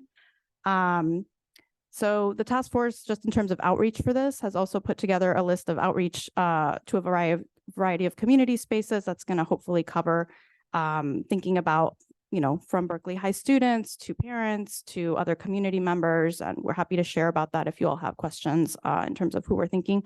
And one of the asks that we came with today was encouraging board members to help us in the outreach for the survey once it comes out. Okay, so I'm going to close this out just to summarize. As a reminder to all, we represent the BUSD Reparations Task Force. The task force itself is composed of a mix of parents and caregivers, BUSD students, staff, and other community members. We've been meeting for 8 months and have requested to continue meeting for another 6 months. The 3 questions we are tasked with answering are: how can BUSD fund reparations? What does reparations look like? And how can and should BUSD implement such a program? And we've been engaging, as my colleagues have spoken about already, in deep learning on reparations, including drawing from the work happening at the state level in California and from scholars whose life work is defining and understanding the role of reparations to address racial equity. And we've already carried out some community engagement activities, as you've heard a little bit about, and are planning our community engagement survey, which I just spoke to. So with that, we invite the board's feedback and questions at this time. Thank you so much for your presentation. Now, colleagues, I'll turn it over to you. Does anyone want to start with questions? Director Shinosky. I always go first.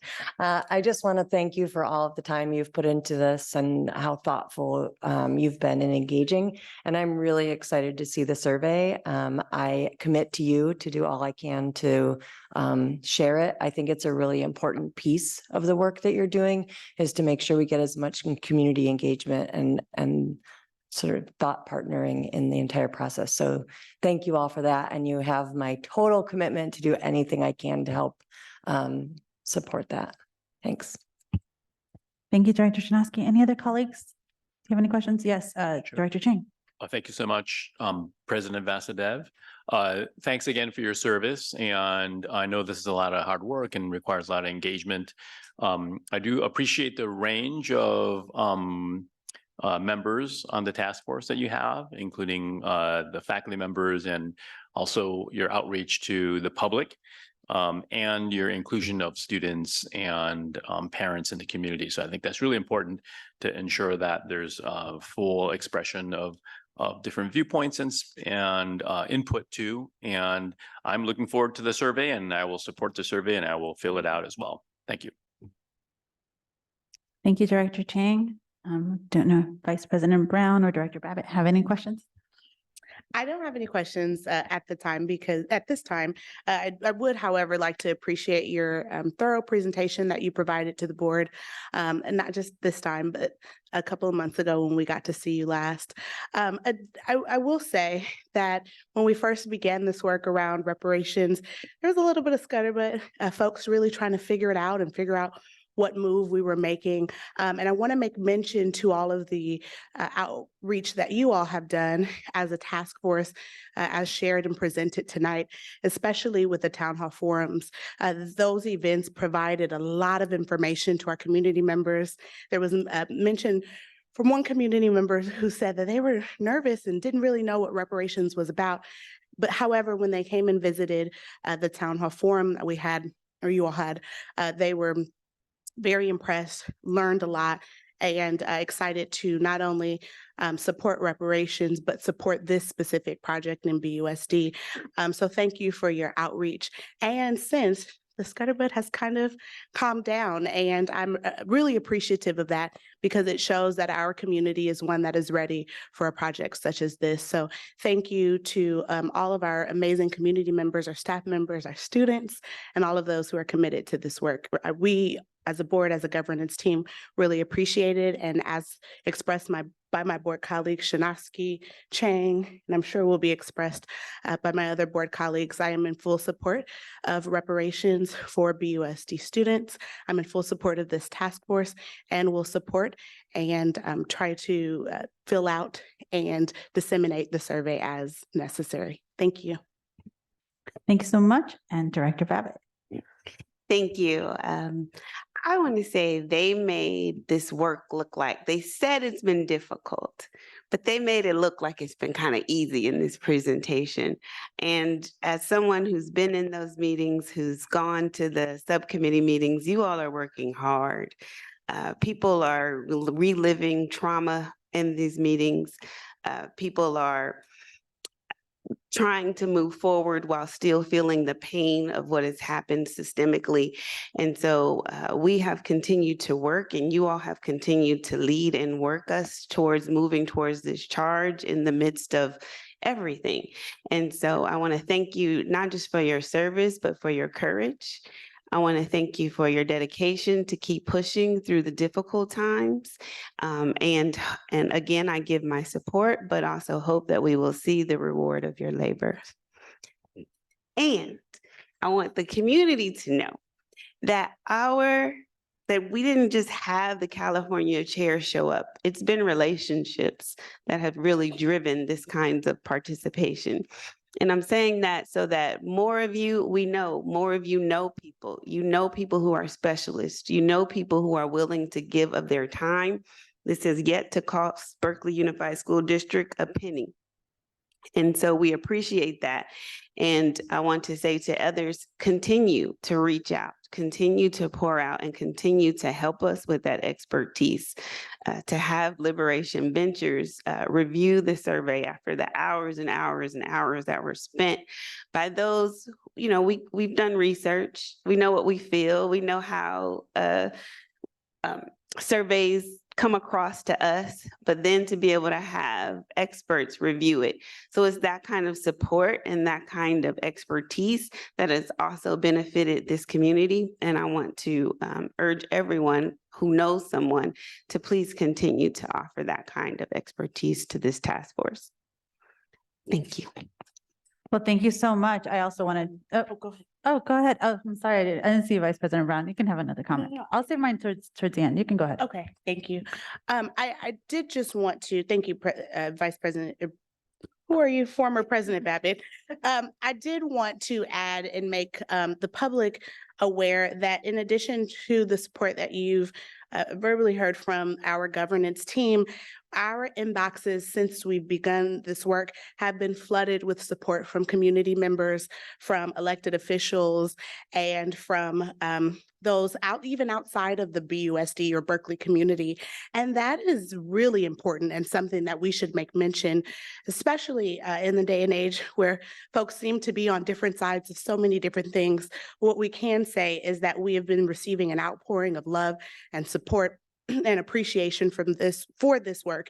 And I think that is important to share with everyone publicly. So it's not just us who believes in and wants to support reparations. You have an entire community behind you. And so thank you for the work that you've done to ensure that you secure that. Thank you. I'm looking around now to make sure no other directors have pending comments, but just wanted to, again, express my gratitude and agree wholeheartedly with what Director Babbitt said, that it is hard to have these courageous conversations. So I wanted to applaud you and also thank you for your service to our district. And with that, we can move on to agenda item 14.2. Thank you. Thank you. Thank you. And Associate Superintendent Hogendijk, will you be introducing the African American Success Framework? Yes, President, I will be happy to do that. We continue to be excited about our work to better support our identified focal student populations and most specifically our African American students. The African American Success Framework is a multi-tiered approach to supporting our district's work to improve the experiences and outcomes of our African American students. Presenting this evening is Dr. Robin Fisher and team, along with Dr. Matthew Espinosa, our Director of Equity, Achievement, and Belonging. The presentation tonight will highlight progress on the implementation in the second year of the framework's implementation. Well, thank you. Dr. Espinosa, take it away. Thank you. I'd like to ask if Kamara Ogwin, who is our African American Success Manager, could also please come forward and join us. It's been my understanding that the district has given him responsibility to help manage this project. And so I think it's important that he is also a part of this presentation. Thank you.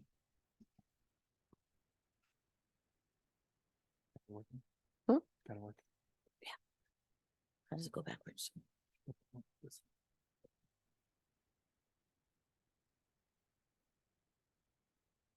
Good evening.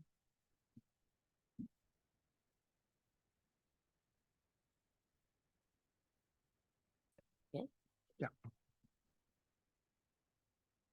Greetings and good evening, Board of Directors and staff, as we today meet the Strategic Action 4.07, which is to provide you with an update twice a year on what's happening with the African American Success Framework. So tonight, December 6th, is the first of this academic year to provide you with that information. Now, our goal for tonight is threefold. We want to, of course, celebrate some bright spots. We've been all working very hard. Again, it's the three of us sitting here, but if you look behind us, everyone in this space, just about everybody in this space, has been a strategic partner in the work that we've been doing. And now would love for them to just stand up for just a moment so that you could see all the hard work, Miss Erin and Osborne and Darlene and Felicia, and our parents and our students as well. I have a parent over there as well. Again, this work is definitely part of a collective work for all of us. And so we're excited to share with you the year 2 action plan, as well as answer any questions that you might have. First and foremost, we just want to make sure that we're all on the same page as the purpose of the African American Success Framework. You know, this is a 3-year plan. We're in year 2 of the 3-year plan. And it really operates as an additional supplemental intervention within the broader context of BUSD's multi-tiered support, as our associate superintendent just told us. This intervention is aligned with other strategic plans, particularly the LCAP, and really is in alignment with the 4 E's of excellence that we heard with respect to our mission here in the district. Now, as we talk about this plan, it's important for us to know that we strive to answer with the African American Success Framework 2 major questions. The first is, how might the framework make recommendations and goals that really are focused on academic achievement and culture and climate, that measure progress towards making sure that our students have a more equitable experience here in the district? We also are here because we want to make sure that we also, not looking just at deficits, but really highlighting the brilliance, the assets of our students as well. And when are those opportunities available so that we can ensure that we highlight them for sure and as well. So those are the 2 major questions that we're always striving as a team for us as it relates to the framework. It also is important for us to know and remember that as we sit here on the shoulders again, and it's interesting and I think important that we are after the reparations task force and the work that they do, but that we sit on some mighty shoulders of ancestors and for those that come before us. And one of them, and the guiding principle that we stand on, is this idea of Kasiri and Injera. We've heard that before, and it really is about asking, and how are the children? And this particular framework will be in place, and this is what we all have committed to until we can answer Sapate Injera. All the children are well. And in this particular context, we're looking specifically at the needs of Black African American students and ensuring that every decision that we make, we're putting students at the center of those decisions. We also have a guiding principle that says, as James Baldwin has told us, that as we look at this data that is before us, that we don't shy away from it, that we know that we can't change everything that's in front of us, that we have to be courageous and be able to look at it and make some tough decisions and be sure to stand by those commitments. And then lastly, as we have heard and have been talking about this idea of what's right and when is it right, we want to be thoughtful that this framework exists because we are righting wrongs. Again, very similar to the Black Reparation Task Force, we are here because we're thoughtful about what we need to do differently on behalf of Black children in the district. So these are the 3 guiding principles that guide all of our work with respect to the African American Success Framework. Now, we step out, though, on faith with respect to this work and what it looks like. As Vice President Brown mentioned, we are the first, Berkeley Unified School District is the first in the nation to be as systemic and systematic with the work that you all have embarked upon as relates to the African American Success Framework. And although we have looked to others as role models, the work that you all are doing is really about stepping out on faith. So we take this quote from Martin Luther King Jr. as one that really, again, is the foundation of our work. Faith is taking the first step, even when you don't see the whole staircase. And that's what this framework has been about. Now, let's get to some bright spots, because I think it's important that we're here and that we're, again, sitting on this dais together, because we are celebrating the framework's collective work and impact, that it truly has been a team effort in the work that we've been doing, again, with both staff, with the board members, and with community members. And so we want to highlight these for you all because we think it's important to ensure that you know who's doing what and how it has impacted the work that we're doing. First and foremost, we want to highlight the BUSD Communications Department and their co-ownership of the BUSD African American Resources page. It is alive and it's well and it's vibrant and it's dynamic and it's updated on a very regular basis. So the information that's there and the collaboration that we have with the department really allows for information to be shared immediately. For instance, we had a you might have had you did have at your desks, I believe, a newsletter that gives you some updates that are more timely. And already that went out today, and already it is up on the website. So to be able to have this kind of timely communication about the work that's happening on behalf of Black African American students is absolutely a bright spot. Former President Babbitt just mentioned and asked for our African American Success Manager, Kamara Gwynn, to come to the dais because, again, the African American Success Manager, Kamara Gwynn, has expanded leadership role with the work that we do with what we call our clear training. You'll hear more about that with Emoja, and thinking about how to expand it to not only middle schools, but also to the high school and what that looks like, and has been instrumental in the launch of an MLK Young Men of Color program based on the, again, seminal and outstanding work of the Emoja program at Longfellow. So that is an amazing bright spot. And Kamar, we thank you for your continued partnership in bringing this framework to life.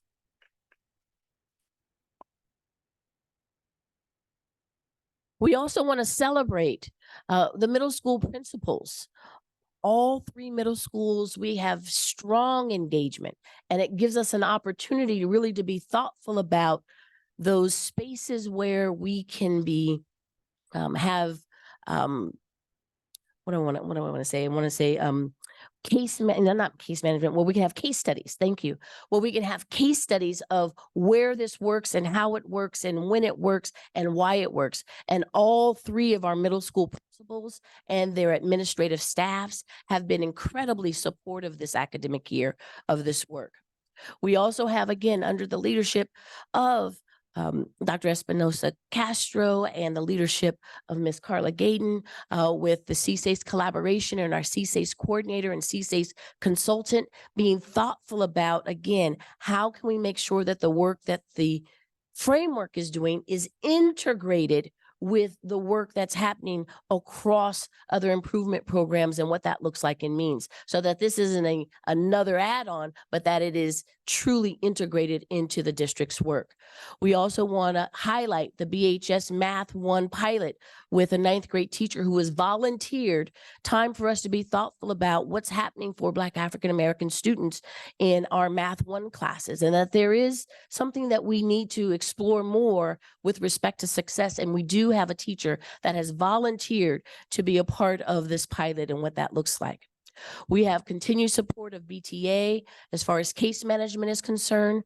We have emerging conversations with our new Director of Curriculum and Instruction, and our K-8 Director, Debbie Dean, continues to provide access and partnership with our K-8 principals. So we are excited about these bright spots. We want to highlight these bright spots so that you see that in year 2 of 3 years of this plan, we are making great progress.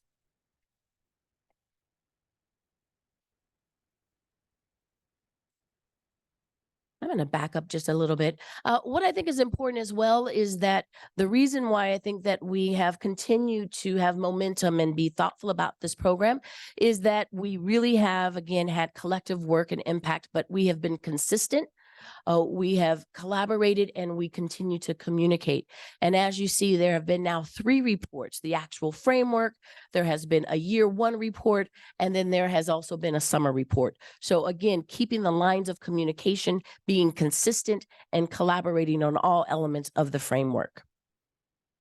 Now, this particular slide is really important because sometimes we talk about a theory of action or a logic model, but we don't always operationalize it. So this is really important for us to take just a few moments to be thoughtful about this. Now, the theory of action for the African American Success Framework is first to identify that there needed to be a need for change. And as we saw in the Berkeley side article that recently came out, as we look at our current data that we have, our African American students require additional supports to begin to close some of the opportunity and the academic achievement gaps that we see so blaringly and glaringly stated in those documents. And so the need for change is right there in the data. It's clear as day. But more importantly than just identifying the need for change, we needed to be thoughtful about creating an infrastructure to address that change. That is what that first framework document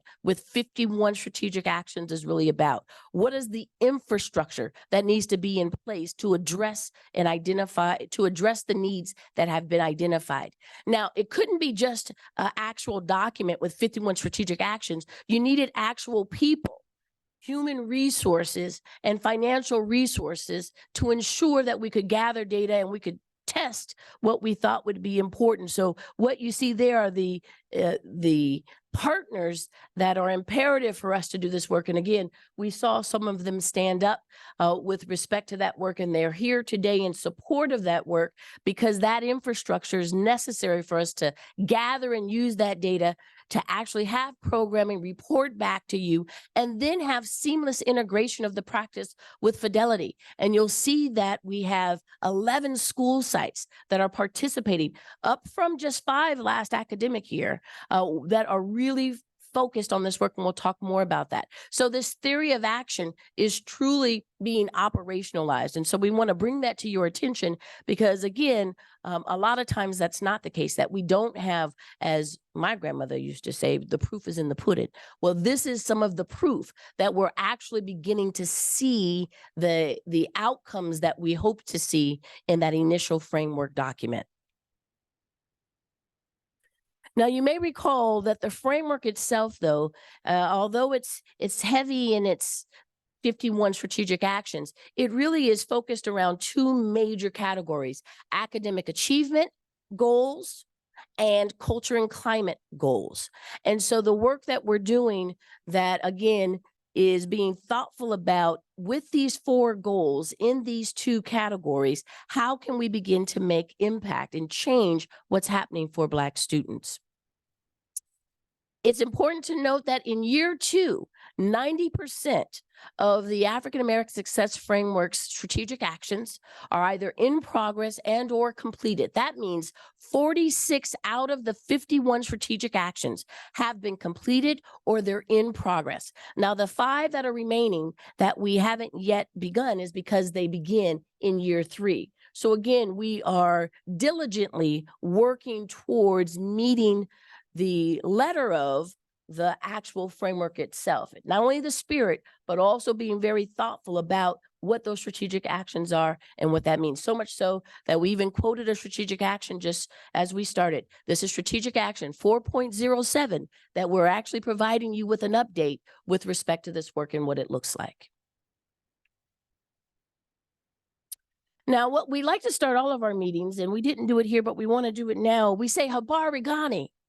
Habari Gani. And Habari Gani in Swahili means what's the good news? And we have lots of good news, as we mentioned, with our bright spots, but we do want to give you some impact information with respect to the 4 goals that are highlighted and are documented in detail in the strategic plan or in the framework. Goal number 1, academic performance. Just want to give you some highlights. First, we initiated again under the leadership of Dr. Espinosa Castro, the Vision School Network. And I misquoted, I said 11. There's a total of 12 school sites, not 11. And that's an increase of 7 school sites from last year that are participating in implementing the strategic actions that are in the framework. We also have implemented and scheduled the 1st and 2nd annual transition fairs. We're in planning for the 2nd, but we absolutely have begun to think about the importance of transitions and why for Black African American students, we have found that that's an important place for us to spend our time. We have spent 100+ hours really being thoughtful with our district partners, with our community partners, with all of our partners that provide services to ensure that we're coordinated and we're collaborating. 420 students have been identified to receive resources this academic year, with 120 of those students that are participating in more Tier 2 and Tier 3 summer intervention and academic year social emotional intervention services. And over 100+ students have participated in our amazing College Bound Academy and in our cultural affirmation services from Young, Gifted, and Black. We also have and are preparing to deliver 250 Thrive at Home kits before the winter break in December to ensure that our students have active engagement over the holidays or over the breaks so that they can keep, again, there's no brain drain that we're allowing. We're making sure that they have what they need to be successful.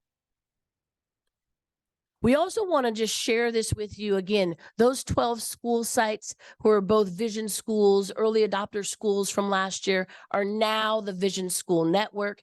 And there you see on the slide some of the very specific aspects that are provided to those 12 school sites. For goal number 2, and again, this is where, again, Kamara Gwynn has been an outstanding partner and collaborator with our culturally and linguistically responsive and relevant, we call it CLEAR, professional learning and student intervention sessions. We have supported over 20 sessions that have impacted nearly 60 instructional staff at 3 school sites, Longfellow Middle School, Willard Middle School, and the Berkeley Arts Magnet Elementary School. And you can see here our schedule for the rest of the year that we will also be working with Sylvia Mendez Elementary School, as well as with our expanded learning Bears Learns, and being thoughtful about how, again, to support and provide high quality differentiated professional learning to our staffs. We also, again, it's again about providing academic intervention support. This is an intervention, the framework is. And so this year we are also featuring intervention strategies that when we are in those professional learning opportunities with our staff, thinking about, again, how best to support students inside of the classroom. And these are 2 featured intervention strategies that our faculty are learning and using in their classrooms. For goal number 3, creating safe and inclusive climate and culture in our schools and classrooms, we have provided case management support at Berkeley Technology Academy on a weekly basis, as well as a result of programs that are started at Willard Middle School, Project ASAP, which are goal-setting workshops for young men of color. We also have started a program like that, again, under the leadership and direction of Kamara Gwynn at Martin Luther King Jr. Middle School for young men of color. So again, we're being very thoughtful about how best to create these safe and inclusive school sites, and these are just a few of the highlights that have happened this academic year thus far.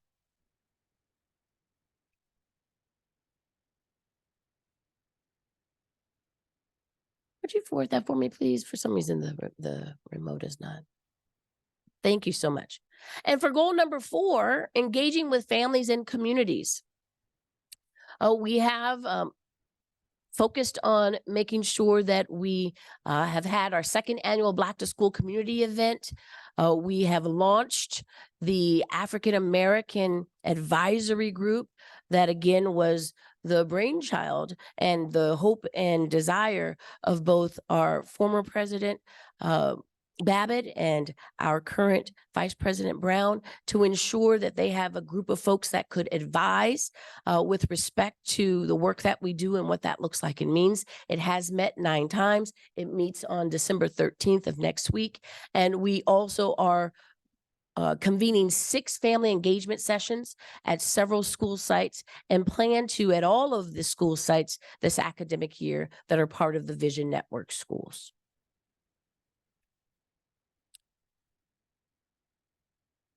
I think it's working out. Thank you so much. And this gives you, again, just at a glance, year 2, it gives you an idea of what we have planned for the rest of the academic year. so that you can see what that looks like and means. One of the, again, strategic actions is that folks had information in advance so that folks could plan. And again, that's where that collaboration and the collective impact comes into play. And we do then, you can see, have a full calendar for the rest of the academic year. So that is the update for this first part of the academic year for the fall of 2023. And we now all stand open to receive any feedback, discussion, and questions. Thank you so much, Dr. Fisher, for such a wonderful update. I'm glad to see all the amazing progress that there's been in year 2. Board colleagues, who would like to start with any questions? All right, Vice President Brown, thank you.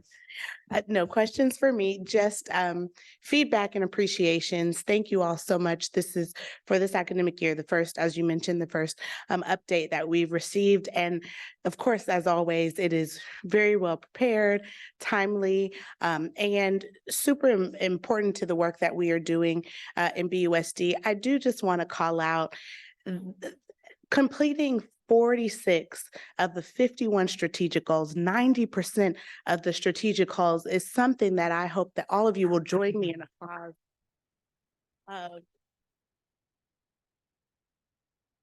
That is absolutely incredible. And I believe what is evident of that is you all, those of you in front of us who do this work are at so many school sites almost once a week, if not multiple times a week. And you have really been engraved or embedded into our school communities, so much so that this feels like this is just a part of the work that BUSD is doing and should be doing. And that is absolutely phenomenal. The African American Success Framework is on the tips of the tongues of so many people in our community, and you hear nothing but positive feedback about what this work has done. I hear from parents all the time who say that this work has made the difference in the lives of their children, that they felt a level of connectedness that they have never felt in BUSD before. I hear from students who are excited to do work over the break, who are excited to continue to learn over the break because they know that you all close the gaps for them in so many ways. I hear educators, teachers, faculty and staff who are supported by this work, and principals who feel like they have their shoulders to lean on in this work. And so I am just very grateful, excited, and of course, always support the work of the African American Success Framework. So thank you for your update and your presentation today and the difference you make in our community. Thank you so much. If I might say again, I do want to thank again Superintendent Fort Morthell and her team for ensuring that we're able to do the work that we're doing. So in her absence, and if she's here, again, her team, but in her absence, I'm looking at her chair, I do, and we do appreciate her continued support as well. Thank you so much, Dr. Fisher and Director Babbitt. Good evening. Thank you all so much for doing what you said you would do, for really honoring the investment that Berkeley Unified has made, and for giving me as a parent in particular hope that I had not had before I joined this board, because we have been talking about doing this, really taking a systemic look at how we serve Black and Brown students better for generations. And so I thank you as a parent, I thank you as a board member, and I thank you on behalf of so many people whose lives are really going to be changed by the work that you all are doing. I want to again highlight the bright spots.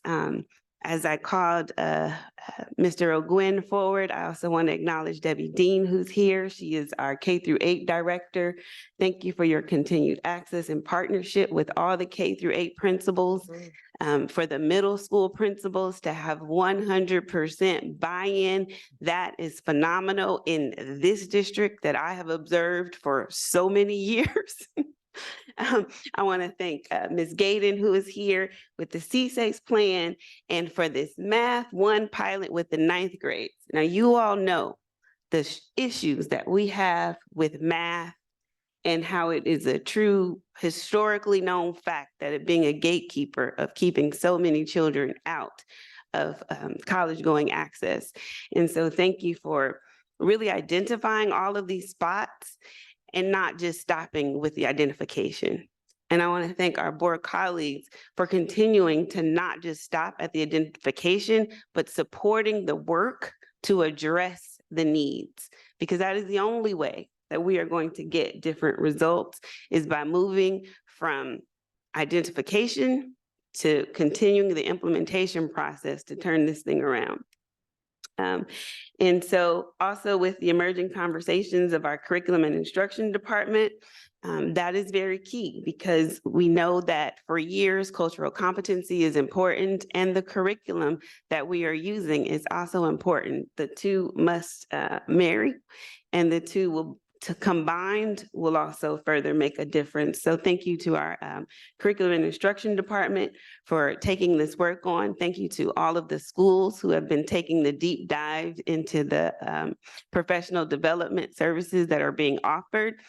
And I am so looking forward to working with our after-school staff, because so many of us know that those additional instructional minutes, so many of us know that that is our built-in structure right now of where most kids of color see people who look like them. As a parent, that is the staff, the first people who let me know my kids were going to be okay. Those are the staff members when I picked my kids up who told me exactly what happened during the day and what I needed to address and who I needed to go talk to and why. So thank you for continuing the work with them. And I hope that we will not stop there, that we will also include our campus security.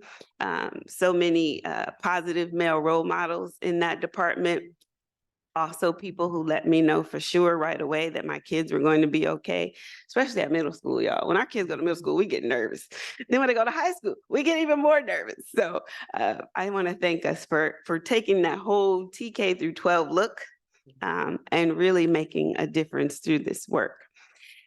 Most of you know that I sit on a board governance committee around this, and so we also receive updates to monitor progress in between these board updates to all of us. And there was a slide in the board governance meeting which really talked about the curriculum and instruction piece and how we are tying that to standards and really explaining that to staff. Can you elaborate that for my colleagues, please? Sure. So when we are looking at strategies for teachers instructional strategies for teachers to be able to have in their classrooms, we wanted to make sure that they were aligned with and attached to the California state standards. And so we have provided, at least for those that are working at least one of the middle schools and also one of the elementary schools, a document that's called 5 in, 5 out. And what that does is that it looks at from third grade to 8th grade, the 5 most what we call bang for your buck standards that are essential for any student that's coming into the 3rd grade and leaving out of the 3rd grade, so on and so forth, for math and ELA from 3rd to 8th grade. And it allows for teachers to be able to see what they look like and then how they can begin to identify with their assessments where there might be some gaps or needs. And then with the second instructional strategy, be able to build that into the work that they do in their classes with an instructional strategy called 5 by 5 by 5, which is looking at a particular standard or particular topic over a certain amount of time. So for instance, 5 minutes a day for 5 weeks and what that would look like and mean. So 5 minutes a day, 5 times a week for 5 weeks with that particular topic. And it gives students an opportunity to build that skill set. So one of the things that we started to notice when we were looking at, especially in our summer intervention programming, that there were some foundational skills that needed to be shored up. And one of the ways to do that is to ensure that they were seeing those particular skills over the course of the academic year rather than just during the summer. So with this particular way of looking at intervention, they begin to see that. So our teachers were able to get these documents and begin to think about how they could incorporate that into their daily instruction. Thank you. I think that is so important as we look at our SBAC goals and our SBAC results to make sure that really what's being addressed in the classrooms are also meeting those standards that our leaders have established that our kids need to know. So I thought that was phenomenal work and a definite step in the right direction where we can be a data-informed culture based on data-informed curriculum and instruction as well. Well, thank you so much, Director Babbitt. Any additional questions or comments, colleagues, before we move on? Oh, yes, Director Shinovsky. I'll just make a quick comment. I think Laura covered it all. But I just want to thank you for the report and thank you for the work. And I look forward to seeing, the work continue, and see us move the needle. So thank you. And Director Chang. Same here as well. Appreciate your reporting and your comprehensive review and also your student-focused programming. Thanks. Well, thank you very much. We really appreciate your presentation. Thank you. Thank you. And thank you to all of our partners who have come out and who are here as well. College Bound Academy. Can they just say who they are? Because they are, Yes. they came here. I don't know if can they come to the mic? You can Yeah. Dr. Willis, if you'd like to come in, she's one of our partner, our director for College Bound. We have Young, Gifted, and Black. Go ahead. Black Girls United, we have parents. Good. I just wanted to say, I'm Dr. Darlene Willis, and I'm co-founder and executive director of Concerned Parent Alliance College Bound Academy programs. And I drove 2 hours in traffic, I want you to know. And it's well worth it because I wanted to make sure to be here to support the African-American, success framework. This is just because of them, as well as yourselves. I thank the board, the superintendent. We have seen so much growth in College Bound Academy programs, College Bound Berkeley in particular this year, with registration from the transition, with working with the middle school scholars and their families, and coming into the College Bound Academy program. So we'll do a report as well later on in the year, but I did not want to miss this opportunity to give, just to say how proud I am to be a member of the African American Success Framework team. I say family because when we meet once a month, it is just amazing. Under the leadership of Dr. Robin Fisher, she and her team has just done an amazing job. And the others that are on there, we work together and bringing this all together in the best interest of the African American scholars and their parents. So thank you and kudos to you, Berkeley Unified, for being a trailblazer in this and utilizing this unique model to make a difference in the lives of Black scholars and their families. Thank you, Dr. Willis. I think we have another speaker, and then I'll turn it over to Vice President Brown. Hello, thank you for having this moment. I do want to second the kudos for the African American Success Framework under the leadership of Dr. Fisher. I am the founder and director of Black Girls United, which is in 3 middle schools in our wonderful Berkeley Unified School District. And I just want to thank Dr. Fisher for bringing us into the family, bringing us into this movement to help our children. We focus on our girls and we're teaching them empowerment and solidarity and how to have togetherness on our campus. And it's been working, and the African American Success Framework has been a tremendous partner. They undergird us, they support us.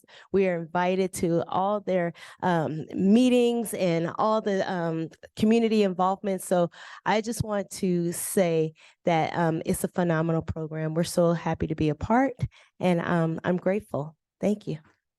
Thank you so much.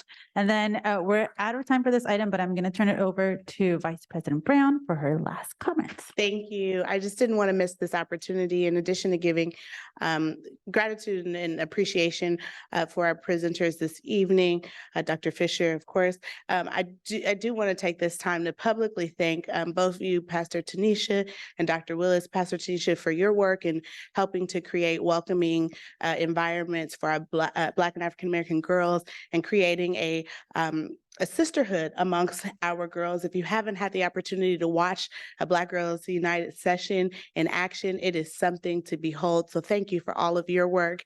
And Dr. Willis is very humble, but under her leadership, we graduated so many Black and African American scholars. They were afforded the opportunity to go to college, and I shouldn't say afforded the opportunity because the opportunity was rightfully theirs, but they were able to go to college and receive scholarships to college because of the work that is done in College Bound. And we on this board were able to bear witness to that with our very own former student school board director, Tiara Brown, who went to San Jose State University and is doing phenomenal things. So thank you all, in addition to our thanks earlier for the work around the African American Success Framework. Thank you to you all for your partnership because it has been really remarkable. So thank you. Thank you so much. Thank you. One more thank you, President. Deb. Aaron Rose is here from the Berkeley Public Schools Fund, and they fund many of these initiatives and support and come to our vendor partner meetings. So they certainly deserve our acknowledgement and our thanks. Thank you for being here. Thank you for the community support. Thank you for the continued fundraising, and thank you all of you to continue to donate. And one more thing. All right, well, yeah, I need to learn from your facilitation chops, former President Babbitt. You were really good at keeping us at time. Yeah, thank you very much. And now I'd like to move on to action item 15. It's our only action item of the evening. Before we start the action item, as you're setting up, Ms. Follansby, I did talk to Secretary Chires, and if you're here for extended public comment, if you could fill out the green card, that would be great, and turn it over to Secretary Chires so she can start organizing extended public comment. Thank you so much. And yeah, I don't know if Associate Superintendent, are you introducing this item as well? All right, great. I'll have you introduce action item 15. All right, I am pleased to introduce action item 15.1. Assistant Superintendent Pauline Follansby will be presenting the district's first interim financial report. And alongside of Pauline, we're pleased to introduce our new Executive Director of Fiscal Services, Ms. Emily Meyer. So good evening, everyone, board members. Really happy to have Emily here. She'll be co-presenting on one or two slides. So everybody, please be very welcoming to Emily. We're very lucky to have her and with the experience that she brings from San Francisco. So welcome. So we're going to be presenting the first interim, and I guess this goes this way. And again, we're presenting the first interim in accordance with our mission to enable and inspire our diverse student body to achieve academic excellence and make positive contributions to our world. So in terms of our objectives tonight, we will be reviewing the unrestricted general fund, and that will be including looking at the budget summary and highlights, as well as the variance report. And the variance report basically looks at the difference from when we adopted the budget to the first interim. We look at the multi-year projections, and then we look at next steps. So that wraps up our look at the actual budget. But in addition to that, we're going to ask the board to formally approve the first interim. And then also we have an update on the district's Reserve Board Policy 3101. So our overview, remember that when we present the first interims, our focus is on the unrestricted general fund. So the district has many funds and many resources. Some are restricted and unrestricted. The focus that I'm presenting tonight will be the unrestricted general fund, and that covers the period from July 1 through October 31st. But of course, it's projecting the activity for the entire fiscal year, and it is based on the governor's and the state's enacted budget, the final budget for 23-24. And I'm going to put this up right in the beginning of our presentation. Our first interim highlights the need for budget adjustments in the out areas. That could be budget cuts or revenue increases, but at this point, we're looking at that at this point at the first interim. So I'm putting that out there so we're all on the same page. Budget highlights, we do have a positive certification. That means we'll have a positive ending fund balance for the current year and the 2 subsequent years. However, we do need to make budget adjustments, either revenue increases or cuts, to have a positive certification. If we do not have that budget adjustment, we'll have a qualified or a negative opinion. So the other thing that we're facing is that when we adopted the budget, we were based on the May revise. Since then, the governor has enacted the budget, so that's what the first interim is based on. So when the governor finalized the budget, the COLA was 3.94, and in all the dartboard, we're told to use that information. However, there have been a lot of discussion and a lot of current updated economic forecasts.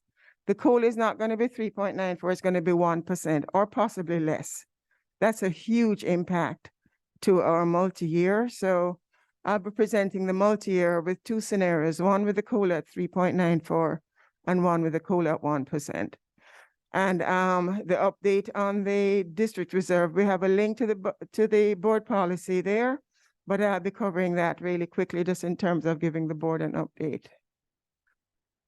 So let's look at our variance report. Again, our variance report is looking at our revenue and expenses when we adopted back in June versus what happened in the end of October. So you can see that we have changes to our revenue. We have a reduction in our revenue, in our LCFF revenue, and that mainly has to do with correcting our ADA in prior years. And Emily is going to be talking about our ADA and looking at our comparative ADAs year over year. And our local revenues, we had a slight increase, and that was due to loading carryover, which is information that we have when we close the books, the additional revenue that we now put in the budget that can be spent. When you look at our expenses, you may remember that when we adopted the budget, we designated the board priorities. We had like about $3.2 million. All the priorities that the board voted on, it actually went in the budget as a designation. That's after the fund balance. We didn't actually load it in line items. Well, now they're in line items. So of course you would expect our expenses would go up. So you can see all the C's there. Pretty much every line item was informed by the fact that we loaded expenses in actual line items that were designated at adoption. And also we have letter D there. That indicates like an increase in our indirect costs because now that we've loaded the carryover in the restricted programs and in other funds, it's giving us, the general fund is benefiting from us loading those carryovers. Okay, so this is more on the C. So when we loaded the budget priorities, there weren't only expenses, there were also contributions to other programs. And also we did a partnership with Berkeley Public Schools Fund. So you can see that these amounts were designated at adoption, but now they're actually in the budget. So we increased the contribution to SPED with a 0.2 and the Lexio program, but that's actually now an expense in that item. And then we also did the STEM partnership like I talked about.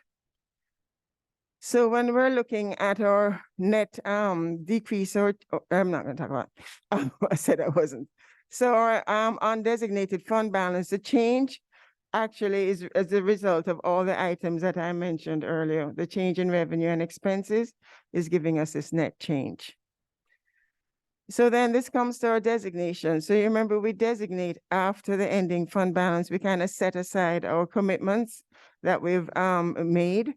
So this is our revolving fund, our economic uncertainty, we pay for that from there. The amount that we reserve for our supplemental fund. We also have a labor adjustment, and then the rest will be undesignated. So the C there, you can see the C that was actually designated. We don't have that in the first interim because it's now all loaded in expenses. Okay, and then now I'm going to turn it over to Emily for the ADA. So speaking about the average daily attendance trend, so Berkeley Unified School District, like all school districts in California, is funded on its average daily attendance, which is based on the enrollment and then the percentage of students on average that are at school. We're actually technically funded on the rolling 3-year average of that average daily attendance. And so while we're projecting that the average daily attendance will continue to stay the same for the current year and the next 2 years, the number of students we're going to be funded on is going to continue to decline. And that's because we're now moving to the point where COVID is actually 3 years in the past. And so we're not benefiting from that higher enrollment and average daily attendance that we had prior to COVID. So this is something that most school districts in California are facing. And it's another factor in the potential decline of revenues because we're funded on a certain amount per student and then also how many of those students. So we're seeing, like Pauline said, the funding per student potentially not increasing as much as we projected, but then also the number of students that we might be funded on being a smaller number. Thanks. Great. So this, now we're going to look at the multi-year projections, and this scenario is based on the assumptions in the state's adopted budget. So the COLA is at 3.94, but it's important to note that these numbers do not include budget increases for the subsequent years. We have a budget increase that was negotiated for the year that we're in, but then for the subsequent years, remember these scenarios don't even look at. Ms. Fonsby, can you approach the mic a little closer? I think some directors sorry. are having a hard time hearing you. Thank you. Is this better? And then with the mask on, it doesn't help either. Yes. but- Sorry. So what I was saying, the multi-year projection scenario that I'm going to share with you is based on the governor's enacted and the state's enacted budget. And the out years do not include estimates. It's very important for us to keep that in mind. We do not have any negotiated salary increases. So these are the, we look at the assumptions, we look at the COLA. You can see for 24-25, the COLA is at 3.94. The ADA funded that ties to the previous slide that Emily shared with you. Our unduplicated pupil counts are students that are funded predominantly by the supplemental funds. They obviously also benefit from other funding. And that's the unduplicated pupil count and unduplicated pupil percentage. So just in looking at the totals, our supplemental, we have it broken down base and supplemental to give us our total LCFF funding. Our state funding is pretty much flat, as is our local funding. So we're looking at total revenues at the bottom of the page is at 118.6, I can hardly say 119.7 and 123,000. So business as usual on that page. However, when it comes over to this page, even with the COLA at 3.9, we're looking at budget adjustments in the third year. So we have to make budget adjustments of $2.5 million to maintain a balanced budget. And that's because basically expenses are going up, or revenue is flattening or going down, because now we're realizing the impact of the reduced enrollment and ADA. So now it's like where the rubber meets the road. This is now, what we're funded on is what we'll be getting for P2. And that's actually impacting our ability to cover our projected expenses in 24-25. So we're now forced to make budget adjustments when our COLA is 3.9% to maintain a balanced budget. So now let's look at the scenario when it's at 1%. So this is not a very pretty sight. So what we notice when it's at 1%, and this is for 24-25, the year that we're going to start building our budget for, we start that process for real in January. So you can see that there's a reduction of $3.1 million between our supplemental and our base funding. And what that would mean is that we would have to make budget adjustments or cuts or increased revenue to offset this amount. So that's a huge change. That's a $3.1 million loss of funding, which is significant in our budget. This is it at 1%. And even though it's the governor has not, released his January budget, and we'll have more information on January 17th after going to that workshop, we are required to kind of share that information with you. So this evening, I'm just sharing the impact on the unrestricted general fund. Obviously, other restricted programs will be impacted.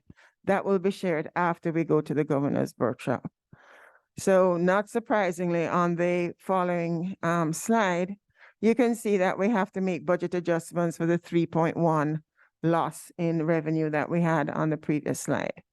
So what that means that in 25-26, we'll have the ongoing reductions from 24-25 on top of the $2.5 million that we have to make. So budget reductions in 2025-26, we're looking at $5.6 million. 3.1 ongoing from the year before, and then cutting an additional $2.5 million. That's huge for our budget. It's challenging, and we have to start the process and just kind of get our heads wrapped around the fact that if we don't make these budget reductions, we will have a negative or a qualified or a negative budget, which means that we may not or will not meet our 3% required reserve, and we will not have a positive budget. So we're back to the days of pretty serious budget concerns. And we're not alone. A lot of districts are facing this. So this is where we are, unfortunately. So with that in mind, we can take a quick look at our board policy 3101. And many of you may remember that when we closed the books, we had looked at this board policy, which we call the Josh Daniels board policy. And at that time, we weren't quite sure. We wanted to check to make sure the amount that we had come up with was correct. And I had said I would bring it back to the first interim. The amount is correct of $344,000, and it would have been committed in the 22-23 ending fund balance. However, based on the current economic trend and the need for us to make budget adjustments in 24-25 and 25-26, these funds would be likely, even if we committed them, we would then have to uncommit them to meet our expenses. So the 23-24 first interim does not include a commitment based on board policy 3101. So next steps, as you can imagine, we have to tighten our belts and look at budget adjustments and work with our budget partners to try and come up with budget adjustments to meet the reduced revenue that we'll be facing. The governor's budget, as I mentioned, we're going to the workshop on January 17th, so we'll have a little bit more information at that point. A lot of speculation at this point, but we will have more concrete information after the workshop. We will be looking at the impact of reduced COLA on restricted district programs as well. And then, of course,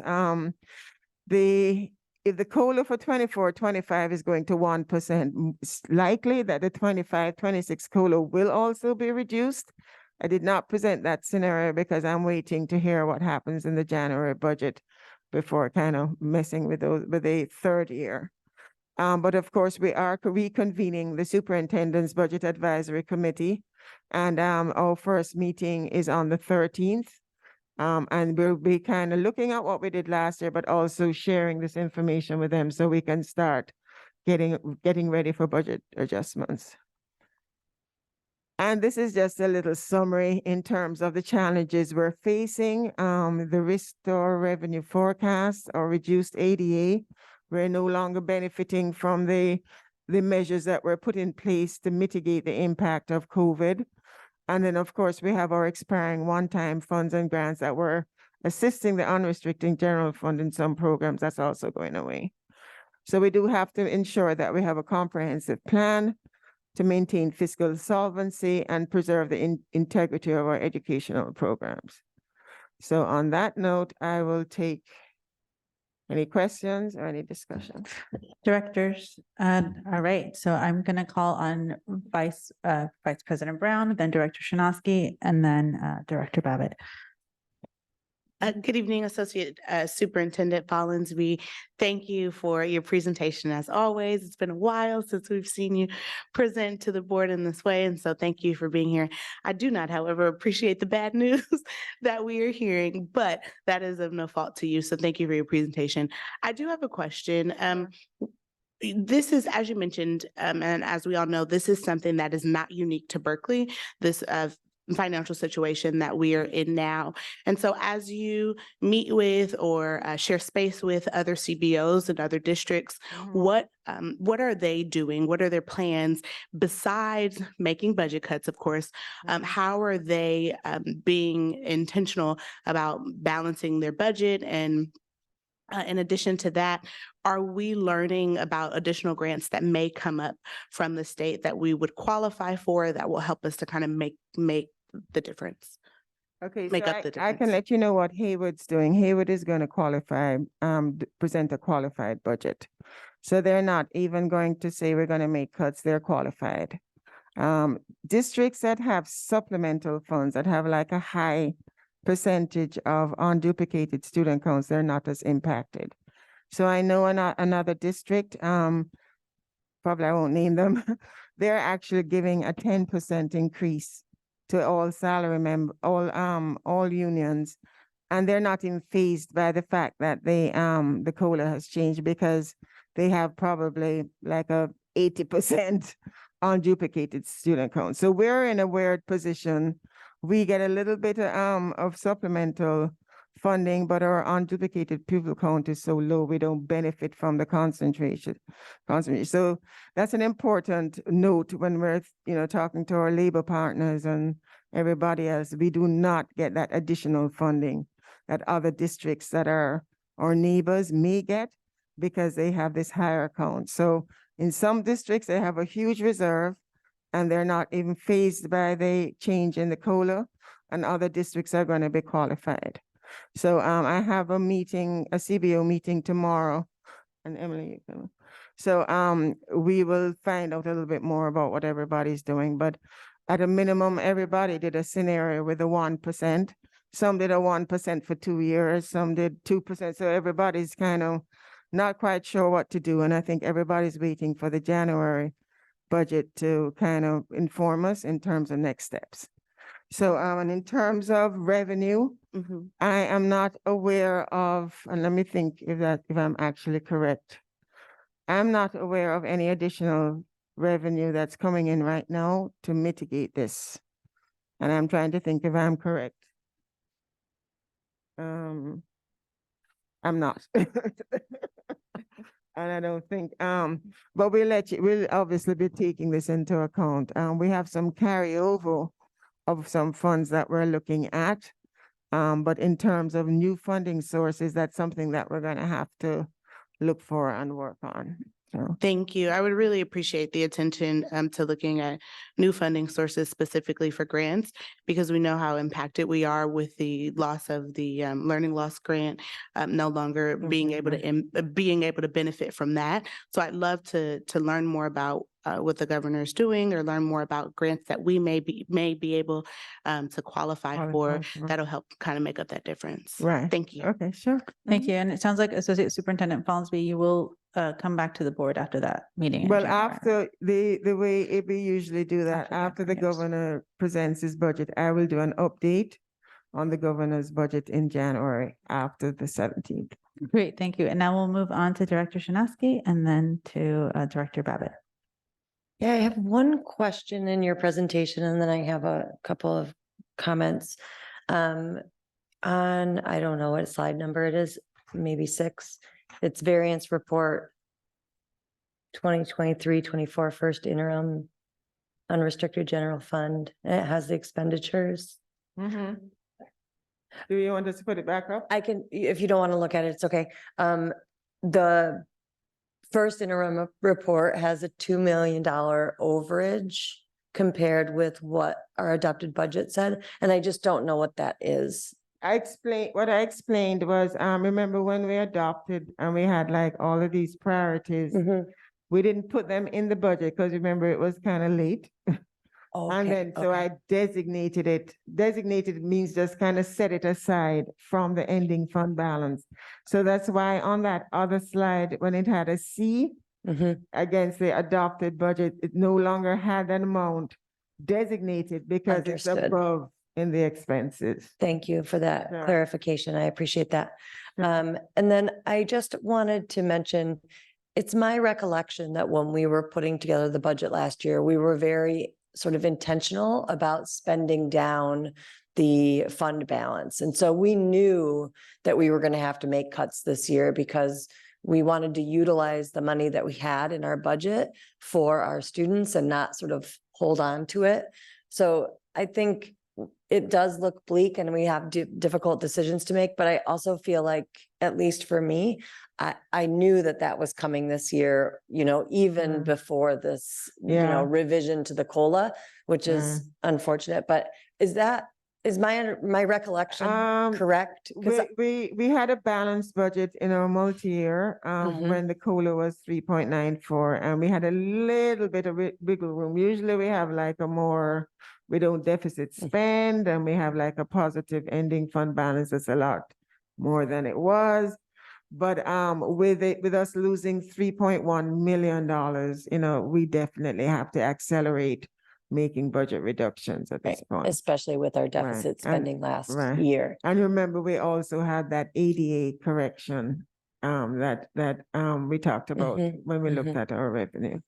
And my last comment is just, I've been really thinking about how to use data and really understand our programs. I mean, what tends to happen is in budget cut times, the programs that are impacting our neediest students get cut first. And so I guess I'm putting out a call to, you know, I would really like to understand sort of how our intervention programs especially impact students, how, you know, they work together in concert. And I know that this is a project that the district's already working on, but so that we can make really informed decisions because they will be difficult decisions. And I don't want them to be, I want them to be informed and intentional. Thank you. Thank you so much. Sure. And welcome to Berkeley. Thank you, Director Babbitt.